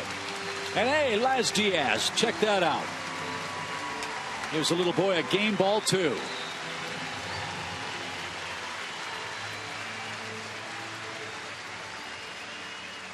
Absolutely love the hometown hero program that the Braves have had the last couple of seasons here at Turner Field, and this is my favorite part. That too.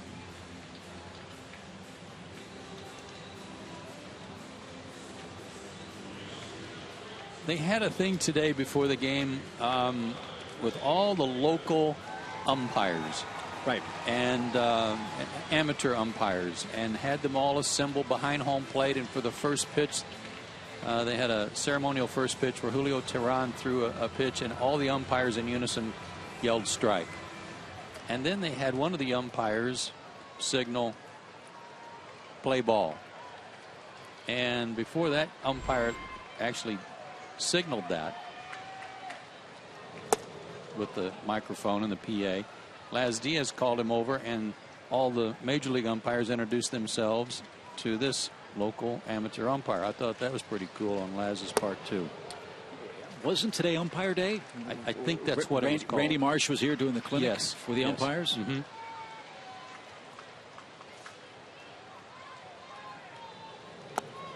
So yeah, it's another great program. And again, we were a little surprised at the start time today, but look at how many people are here for a 5:10 start on Sunday. And would have been rain delayed at 1 o'clock, right? 1:30.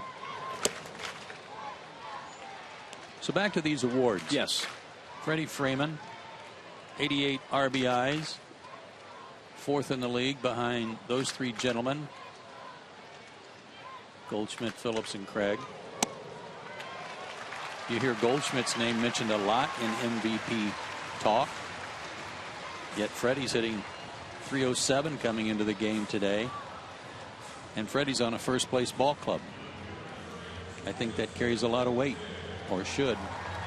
And we don't have the official stat. I mean, as you see, look how productive he's been with runners in scoring position. How many runs has Freeman saved?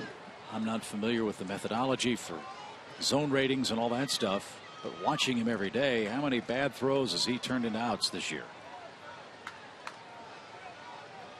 That's lost in the preoccupation, I guess, with homers and RBIs at a power position on the infield corner.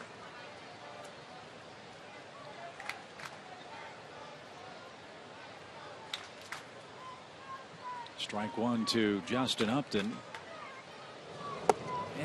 And maybe part of it too, Joe, is when you look at this ball club, it seems like the sum of its parts is better than the individual parts. And by that I mean, with all due respect to Justin Upton and others on this club, there isn't a real everyday star player yet. Freeman and Simmons certainly are on their way. Brian McCann may be the exception to that. But when you look at the Dodgers lineup and the big media market that is LA, it is a quote unquote sexier, headline laden ball club than the Braves are, I think.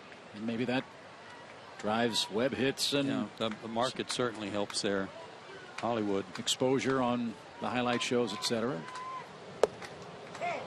As Upton took a called third strike from Evaldi, who was pitching a beauty today. That was a nasty sequence there. I mean, we say, use the term tip your cap quite a bit, but he just buzzed him up and in with a two-seamer at 92, and then he drops that breaking ball on him that was thrown right at him. I mean, it's going to cause you to flinch again, and he breaks it in there for a called strike. Nice job by Evaldi. Laird hits. He's lined out and singled today. And he shoots one toward right center field. Marisnik got a good jump. He's going to throw back toward first, and it's going to be late. Freeman back safely. That's out number 2. Delta Airlines, as always, a proud sponsor of the Atlanta Braves, who trail 7-0 at home today. I think we're seeing from Evaldi maybe why he's not leading the league in strikeouts, or even close to having a strikeout per inning pitched. And today may not be the best of examples, because he's trying to throw strikes and challenging the hitters with a 7-0 lead. But with that fastball, as Bobby Cox always said, major league hitters can time a jet. They're going to put some good swings on it if it's down where they can catch up to it.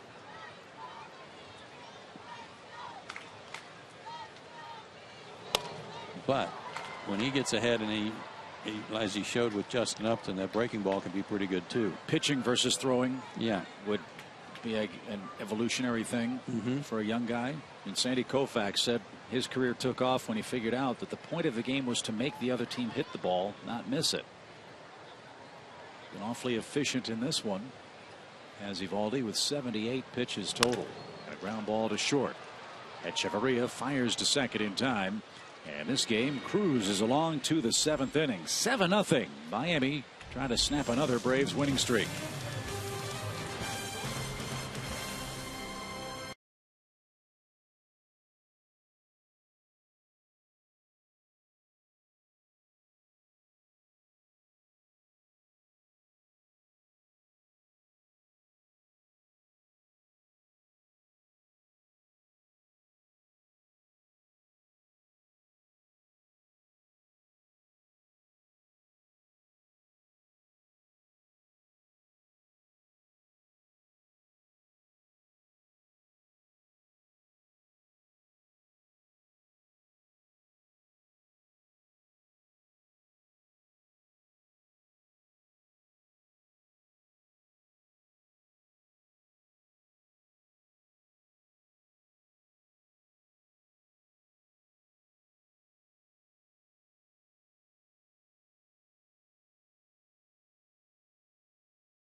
turning in some important innings for the Braves today. He is sure saving the bullpen, and that is a SunTrust shining moment to be sure today. After falling behind 7-0, he has come on to work 3 2/3 innings of shutout ball.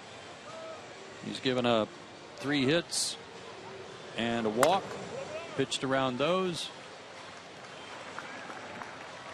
and Freddie Gonzalez has not had to go to his bullpen again yet, so that saves everybody a little bit. Well done. Donovan Solano, Ed Lucas, and Marisnik coming up for the Marlins. First pitch swing. We're seeing a lot of that with a big Miami lead. 1 pitch, 1 out for Solano. Now let's talk about the Braves. It's September 1st. They're going to add a few more guys from the minor leagues. You know, Gaddis will be coming up. You see Tradosilovic checking in at first base. What do you want to see out of the Braves here over the final 4 weeks of the season to get ready for postseason play? Well, I'd like to see them win the home field advantage. Right. They're going to win the division. They're going to win the division going away. But that home field advantage is going to be a big deal.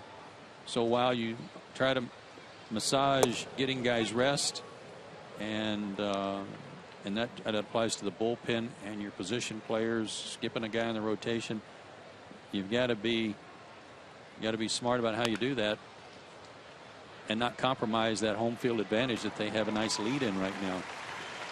3 games. That'll be the key. Yeah, 3 games over the Dodgers, 4 over the Pirates entering today's play. And I say that because the Braves record is 49-18 at home. Yeah. Best in baseball. And that's going to be a huge advantage for them come playoff time. And you have to like the Braves' chances in this regard. The Cardinals and Pirates are going to have to face each other a lot in the final month. Cincinnati's going to be in that mix too, while the Braves have what at least appears on paper to be a very soft schedule in September.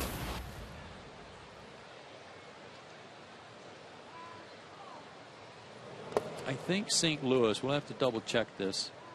I think St. Louis, after they play Cincinnati early this week, I think they're done. Is that right with Pittsburgh and Cincinnati? Don't know the answer to that. Might be right though. They're in a stretch of 17 straight against winning teams. Yeah. Pirates, Reds, and Atlanta in that 2.5-week run.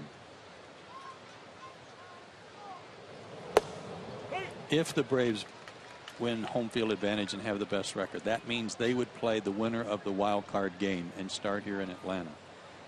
Ideally, if those teams are having to fight each other back and forth trying to win the division, if the Diamondbacks creep in there and try to pose a threat and perhaps get one of the wild card spots, that forces those teams to use all their players every day, not skip anybody in the rotation. They can't set up their rotation for the playoffs. 3 straight chances at third and an easy inning for Garcia. And it typically means that you're going to have to use your ace in the wild card game. All of those things would benefit the Braves, who trail today 7-0 at the stretch.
Yeah, in many ways. Nathan Eovaldi, though, was given a run to work with in the first inning, another run in the second, and then 5 runs in the third, and he has been cruising ever since. Freddie Garcia has picked up for Alex Wood by working 4 2/3 innings of shutout relief. Yelich a couple of hits. Jeff Mathis, the hitting star, though, for the Marlins, 2 for 3 with a homer. He almost hit his second homer, which would have been a grand slam. Instead, he settled for a 2-run double on that one. And if this score holds, how about the Marlins? They will have snapped a 14-game winning streak by the Braves, and if they win today, they'll snap a 6-gamer for Atlanta. And both here at Turner Field. And that guy on the mound. Yes.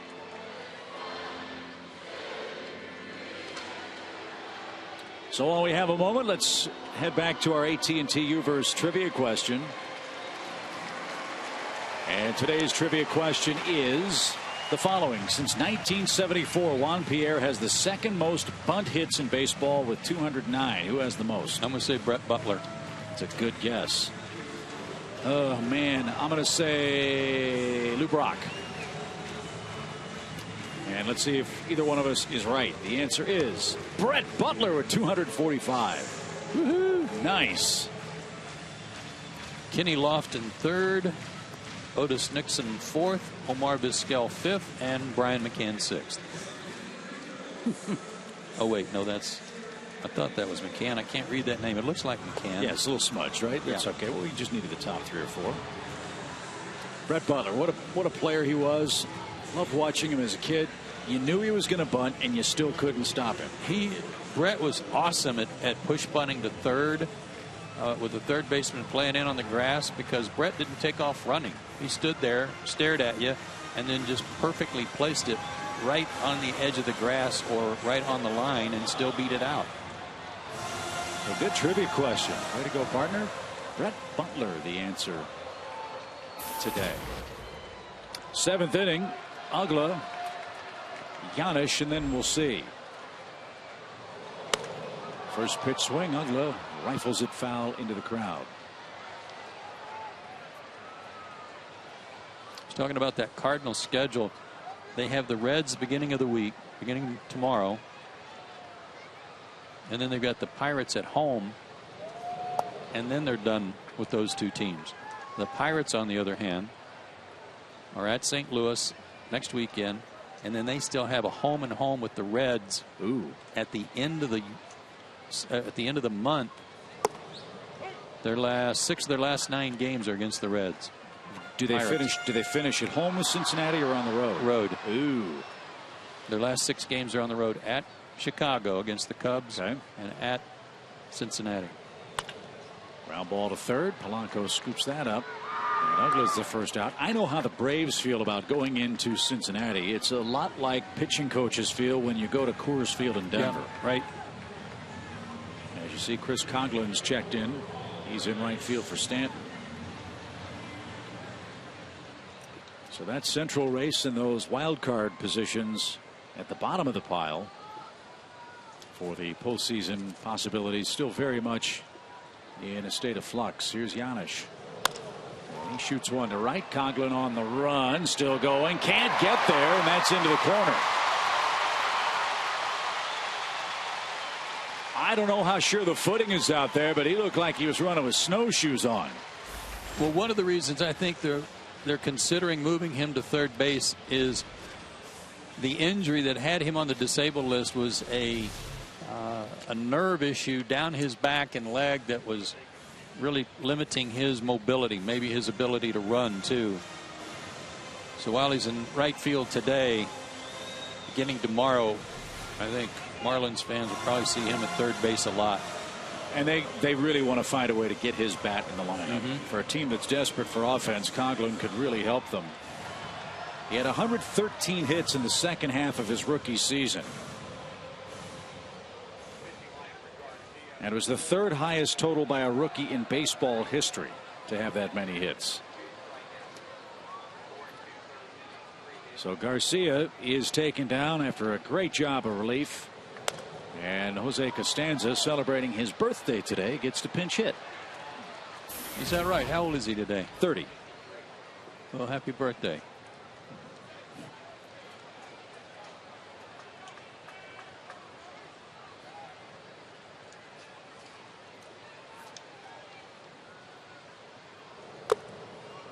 little late. No balls, 2 strikes.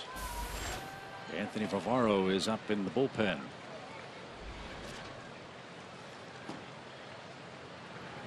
4 2/3 scoreless relief for Garcia, and a birthday base hit by Costanza. Here comes Giannis around third. Here's the throw to the plate. It is going to be in time. What a throw.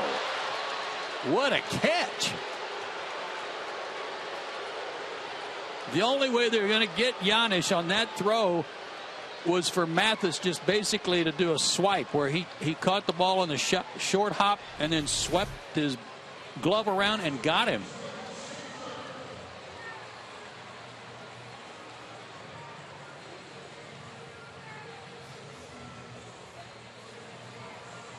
What a play by Jeff Mathis. Good throw by Marisnick, but this is in real speed. Watch this. I mean, that was quick. And that preserves the shutout bid. 6 Atlanta hits. Costanza at first now with 2 outs after Marisnick fired a strike to the plate. Mathis with the scoop and the stab. It's funny how the team is rallying behind and always does behind a pitcher who's got a shutout working. They try to do their best to preserve it.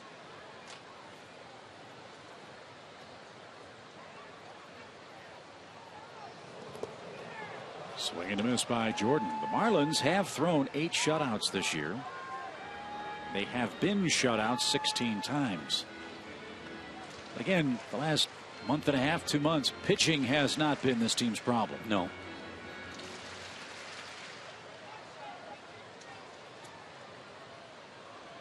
And it certainly hasn't been an issue today with Nate Eovaldi about to throw his 90th pitch.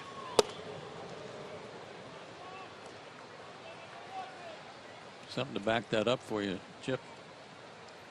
Fewest home runs allowed since June 16th. 3rd lowest average against them and 4th lowest ERA. And that's in baseball, not just the National League. That should have resulted in more wins. Little pop. Echeverria drifts out. 360 spin and tumbles to the turf after he made a terrific catch. The forgotten Cuban is what they call him in Miami. Nice catch. Schaefer and the Braves done in the 7th. We go to the 8th.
This today already had a home run in the ball game, and then with the bases loaded in the 3rd inning, he came that close to a grand slam. It plated 2 more runs. Wow. Didn't realize he was even that close. Right on the yellow line. But what a day for him. He's 2 for 3, a double, a homer, and 3 knocked in today. That's the Coors Light Freeze Cam, brought to you by Frostbrewed Coors Light. There's Anthony Vivaro. He's on for the 52nd time. And this series began in historic fashion for Anthony. He picked up his first big league save, and the Braves beat Miami 2-1. Yeah, Jordan Walden wasn't available. They did want to use Kimbrel, who had worked 3 straight days. Freddie said he wanted to give Avilan a day off. So in a 2-1 ball game, Anthony worked 2 innings. A slow roller. Mathis will be retired. 1 out. What's so funny about the way the game ended, as here's Anthony's work. Got some big help from Jordan Schaefer on that throw, and Stanton didn't slide going in there.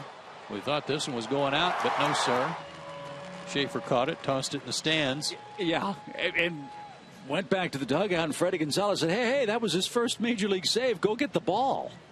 So Jordan traded a bat for the baseball. He handed the ball to Varvaro. Anthony said, great. What are you going to do with it? Well, I'll probably give it to my dog. Oh, no, he didn't. Yeah.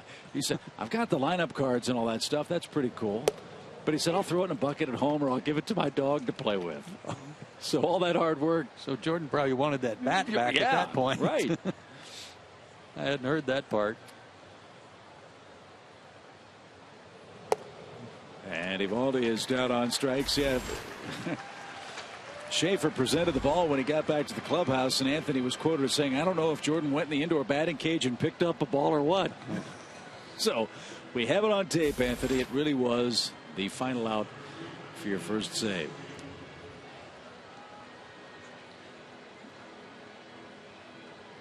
Two up, 2 down, and back to the top. Echeverria.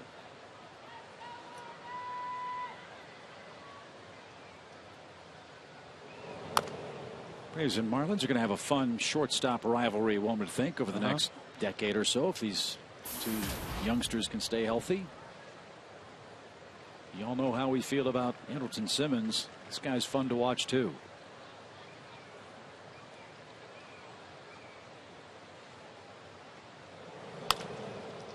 And he singles with 2 out. That is his 2nd hit of the game and 4th hit in the series. Time for Georgia Power Energy tip number 15. Tim Hudson. Old Tim in his walking boot. Number 15, with Georgia Power's Home Energy Improvement Program, customers can get up to a $100 rebate for upgrading from a standard thermostat to a programmable thermostat. To learn more, go to georgiapower.com/home improvements. Saw Tim here at the ballpark at the beginning of the homestand. Talked to him. He said his ankle feels better. He's getting working on some range of motion and everything. So things were coming along nicely in his recovery. Really miss him. You bet.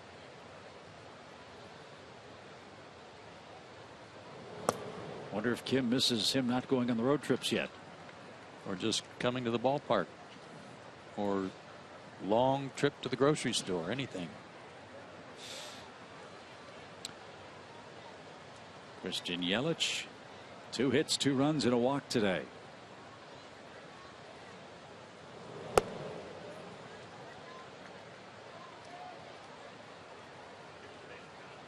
Hey, apparently Tim gave the pregame speech to the Auburn football team before they went out and beat up on Washington State. So he must have been very inspiring. War Eagle, Tim. Swing and a miss. 2 balls, 2 strikes.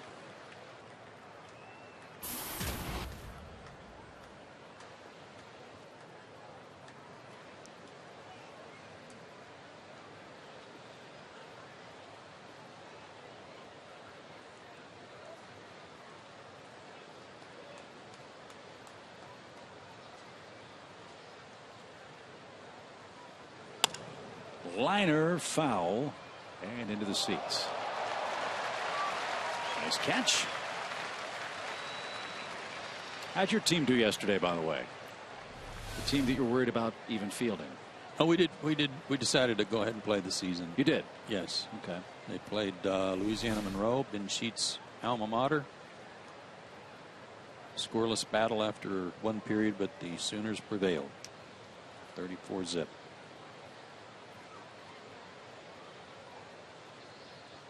Two balls, two strikes. Have David Carpenter's West Virginia Mountaineers coming in next weekend, though. Oh, yeah? They played William and Mary, I think, wasn't it? Had a little trouble with Bill and Mary.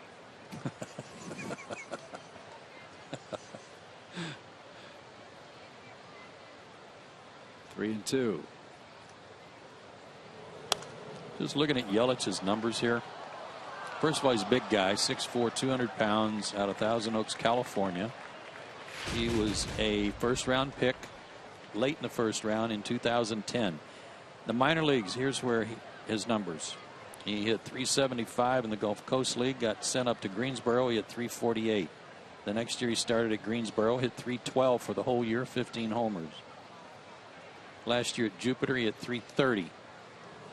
His minor league combined numbers coming into this season, .322. And he got called up from Double-A, and I know his numbers were good there too. I got to look him up, but well, it looks like it dropped down his numbers down a little bit, but he had good numbers at Double-A this year too before he was called up. He is a good looking hitting prospect. I'm trying to think in my mind's eye who he reminds me of when he stands at the plate, and it's not coming to me yet. Well, it's kind of hard because, as Joe Vences just said, he's only 13. You're right. That's what it looks like.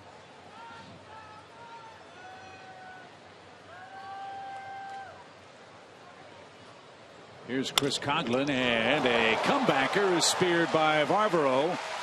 And that ends the Marlins' 8th inning. They strand a pair of runners, but enjoy a 7-0 lead.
By Georgia Power and by AT&T.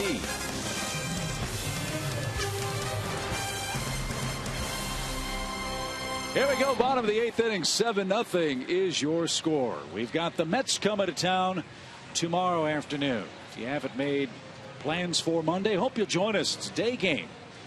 Paul Mahala will face the master of the gyro ball, Daisuke Matsuzaka, the former Boston Red Sox, now pitching with the Mets. And he threw a lot of pitches in his last start. No balls and a strike to Elliott Johnson. A liner fair inside the line. Dana Carvey just keeps on keeping on. He's something, isn't he? He is. What a wonderful second career for Dana Carvey. No, Elliott does something good every time he's in there. Breaking ball took the other way, froze for a second because he thought he was going to slice foul, but it didn't. Right on the chalk.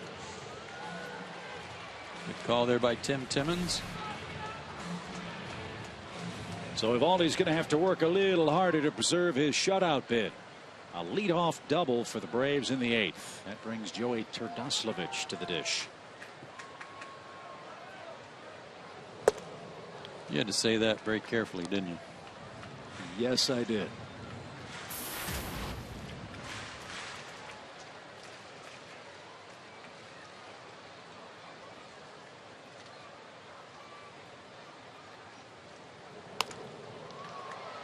Looping fly ball to short, and Turdoslavich is the first out. Joey would be big at the U.S. Open tennis. That name would fit right in with. Yes, he would. I don't know how those guys do that. That and hockey. With the English names, the French names, and the Russians, the Finns. How in the world does Gary Thorne do that? I don't know. Professional. Man, man. One out for Justin Upton.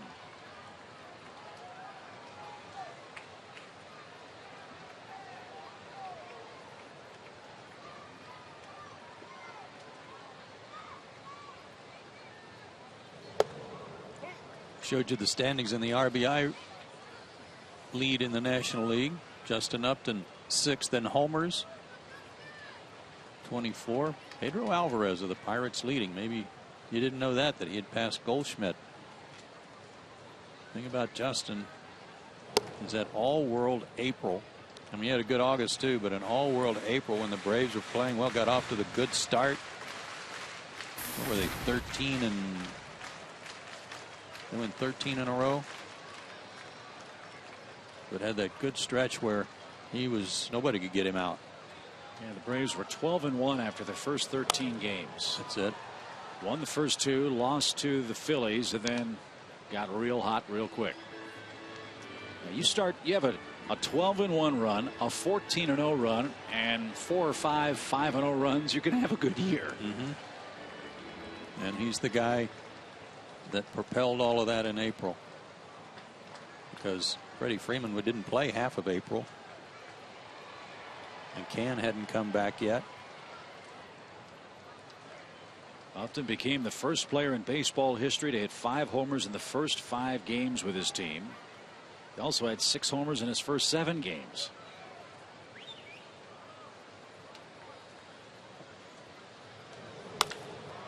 This ball is hit hard toward right. Coughlin gets back in time. Tagging is Johnson. He'll head to third with 2 men out. All year long, Braves baseball on Fox Sports South is being presented by Academy Sports and Outdoors. The right stuff, the low price every day.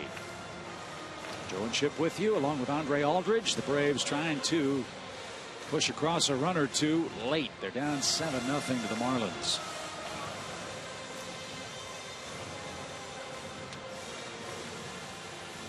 Gerald Laird making his 27th start for the Braves today. He's 1 for 3.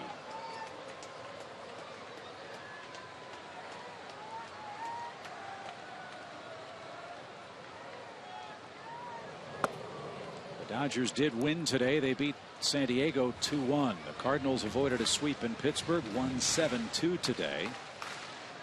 Washington and the Mets play at 8:05 tonight. In Cincinnati, blowing another opportunity to try to catch up with somebody. Losing 7-3 at Colorado in the 8th. But what a nightmare time to have to go to Denver if you're a Central or Eastern team. And it has been a rough series for the Reds out there. Yeah, they got beat 9-3 in the first game. Laird a ground ball to second. And Eovaldi is through 8 with a 7-0 lead. He's thrown 102 pitches. We'll see if he comes out for the 9th inning.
And has made life awfully tough on the Braves. He's through 8 innings and doesn't look, Joe, like they're going to let him continue after 102 pitches today. Yeah, that's really disappointing. I mean, he's pitched a great ball game, deserves to finish it up.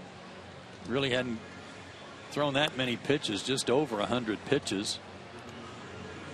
And really hadn't had to work too hard there in the late innings, despite a couple of doubles that he pitched around. So he was very impressive for Miami today as they try to avoid a sweep. And we get you set for the Mets tomorrow afternoon. Here are your Chevron probable starters. Again, it's Dice K against Paul Mahalam. Paul looking to even his record up at 10-10. Has pitched real well here at Turner Field, and he'll hope to use that to his advantage tomorrow. Remember, that is a 1:10 first pitch. We're on the air at 12:30 with Braves Live. Placido Polanco starts things off in the Marlins ninth. He's been on base 3 more times against the Braves. 2 singles, an RBI, and a run scored. And he does it again. Well, whoever thinks this guy's done, they better rethink it. He's still hitting. And he's aboard to start the 9th inning. Hope you'll take your chance now to get your Braves 2013 postseason tickets. They're now on sale. National League Division Series tickets are available now. Go to Braves.com/postseason today and get yours. Here's Solano.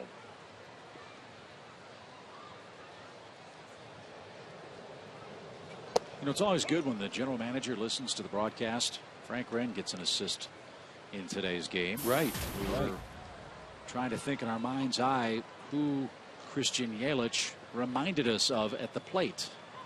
And Frank came in with a great suggestion. Remember Sean Green? Big home run hitter in Milwaukee and with the Dodgers, yeah, Toronto. That's a good call. Sean was tall and a little heavier than Yelich, but lanky like him.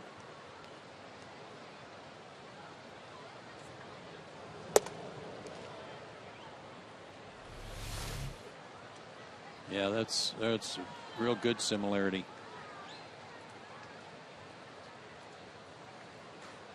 And is there a left-hand hitter alive who has an ugly swing? None of us.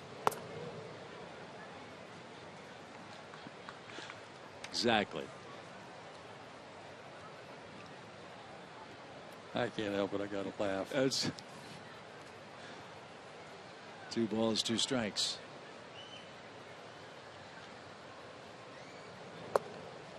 Solano is down swinging. There's the first out of the 9th inning.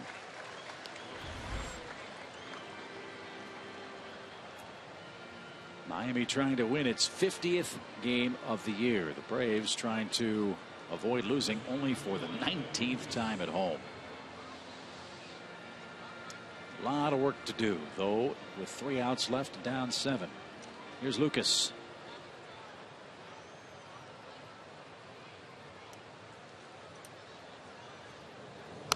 Lucas, another nice story in Major League Baseball. Guys that spend as much time as he did in the minor leagues and who finally get a chance. You really kind of have to root for him. Lucas is 31 years old. Played almost 900 games in the minor leagues before he even got a sniff of big league ball. And he's been another pest to the Braves pitching staff.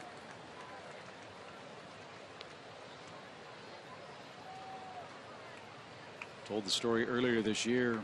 Lucas was very close to hanging him up after he didn't make a major league roster. His wife had a job opportunity that would take their family to Europe, and she apparently said, give it one more shot. So he did. He made it with the Marlins, and he remembered calling home after they landed on a flight, and he said, you know, in the minor leagues you're an expert at complaining at everything. Bad bed, bad per diem, lousy clubhouse, crummy hotel. His wife called and said, so how's everything? And he said, for the first time in my professional life, I could say everything's perfect.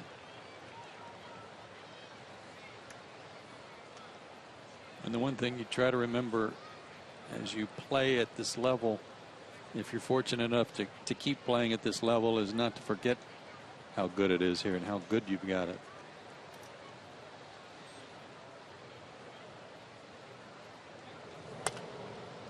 Liner foul. 1-2. Sometimes that schedule will jump up and bite you, though. We've been talking about that game tomorrow afternoon between the Braves and the Mets. 1:10 first pitch. Well, guess what? ESPN dropped on the Mets and Washington yes. playing an 8 o'clock start tonight in New York, I believe. No, it's in Washington. Line to first. Terdoslavich will complete the double play. So they get to finish the game, make that drive to Dulles, and then fly to Atlanta, get in about 3-4 o'clock in the morning, and then tee it up at 1. Go get them, boys. 3 outs left, down 7-0.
Up, we'll send you off to Braves Live, presented by AT&T. We'll hear from Freddie Gonzalez, sound from the clubhouse, and we'll look at tonight's highlights, or today's highlights. Rough day for Alex Wood.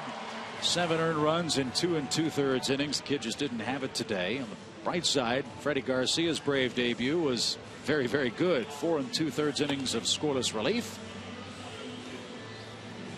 But today's game belongs to Nathan Eovaldi. 8 innings of shutout ball with mid-90s and upper 90s fastballs. Yeah, one of the last pitches he threw in the ball game was 90.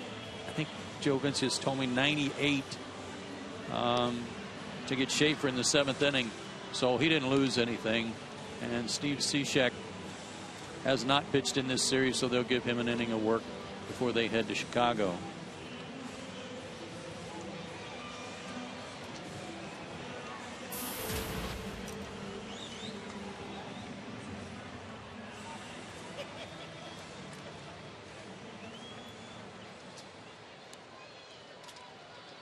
Here's BJ.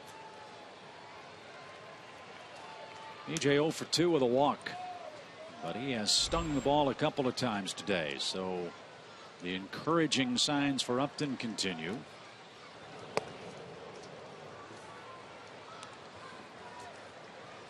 September's historically been his best month. If you look at his career splits, more homers in September than any other month, and his highest batting average than any other major league month.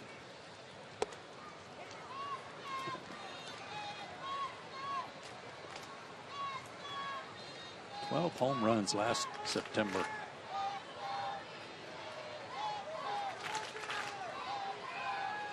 One ball, one strike.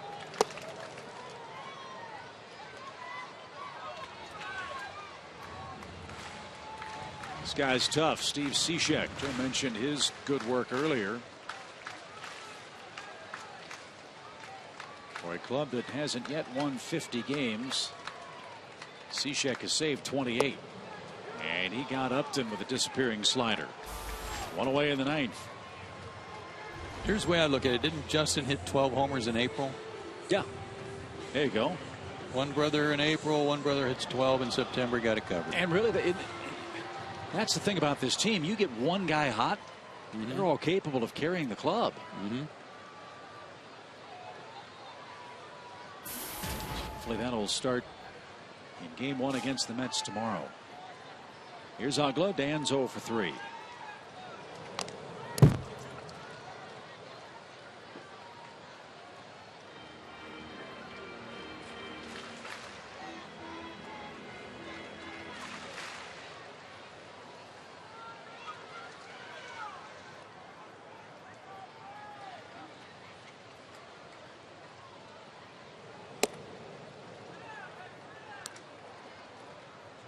You're seeing one reason over there that the bench is very happy that Freddie plays every day and every inning. If he spent too much time over there, they'd all be throwing water on him without even a celebration going on. That Brian and Eric are going to have to ice their ears.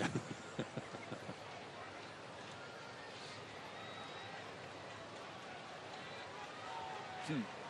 2 balls and a strike. And now 2-2.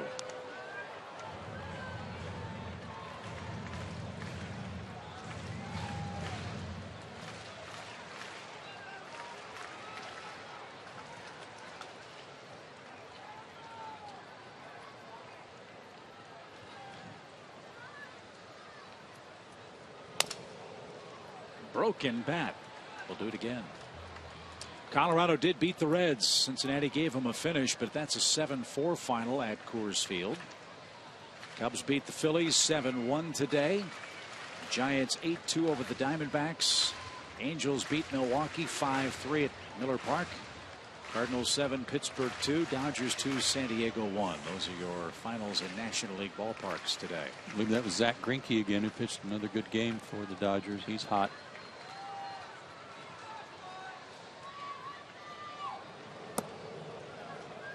May sound strange to say, but maybe breaking his collarbone was the best thing that happened to him. That's a month and a half that he didn't have to pitch. He seems to be awfully fresh for LA this time of year. 7 innings, 2 hits, 1 earned. I heard a bunch of strikeouts, but I can't remember what he said. 7 strikeouts in 7 innings. Cishek walks Ugla. And that's the 11th pitch of the inning for Cishek. Enjoys a 7-0 lead. Here's Paul Janisch. Hey, remember that? Was it Oberholzer that was the Ivy Leaguer? No, that was Ohlendorf. Ohlendorf, yeah. Okay. Oberholzer threw the shutout today for Houston. Yeah, he was part of the Michael Bourne deal, I think, wasn't he?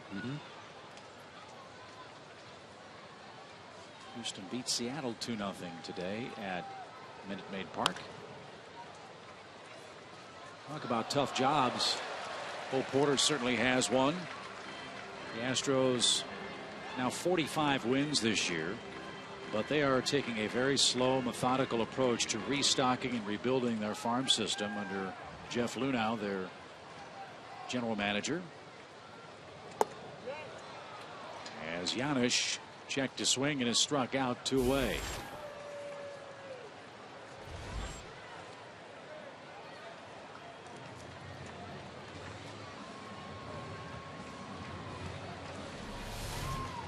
Chris Johnson, told you he was able to pinch hit.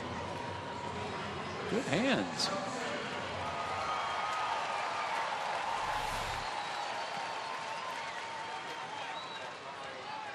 He made 2 good catches tonight. Yes, he did. That was well played. That's exactly what he would have said. No balls and a strike for Chris. Got the Big and Rich concert after the game. 38,441 was the official paid attendance. As you said, sometimes you have to tip your cap. Nathan Eovaldi was awfully good. Got some early runs, and then a big 3rd inning blew the game open for Miami. as they've scored 7. They've tallied 13 hits. And now they'll take their act to Chicago for a series with the Cubs starting tomorrow.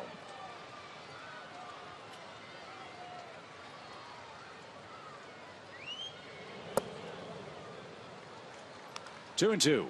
Not my idea of a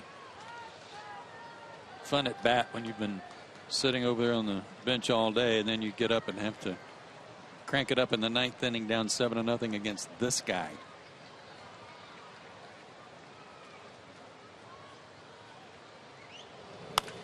But Chris Johnson continues to amaze. So what's new? We'll have to find out what Yadi Molina did today and where Chris stands in the batting chase. He had 4 hits last night. He has a pinch hit single here in the 9th today. Look at him pull his hands in there. I mean, he's actually looks like he's almost trying to get his chest out of the way so that he can get his hands through, which then brings the barrel through. Chris started the day at .331. I'm guessing he'll add a point with that 9th inning hit. And we go back to the top of the order. And Jordan Schaefer. Molina went 2 for 5 today. He's at .329 after the Cardinals win today. And I think Chris Johnson's up to .333.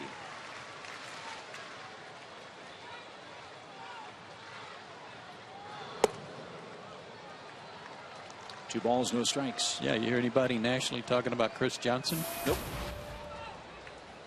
Hear anybody talking about Chris Johnson and the big shoes he had to fill to play third base for the Atlanta Braves after a guy'd been there for 20 years? To come in here and lead the league in hitting and play a solid third base? No, don't hear that.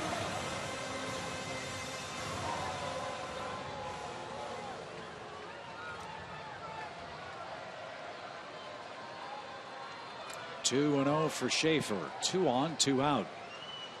Cishek trying to preserve a shutout. Schaefer trying to spoil it. And a ground ball to first.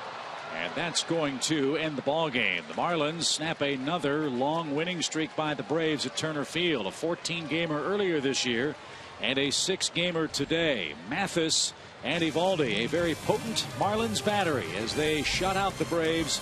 7-0 the final score.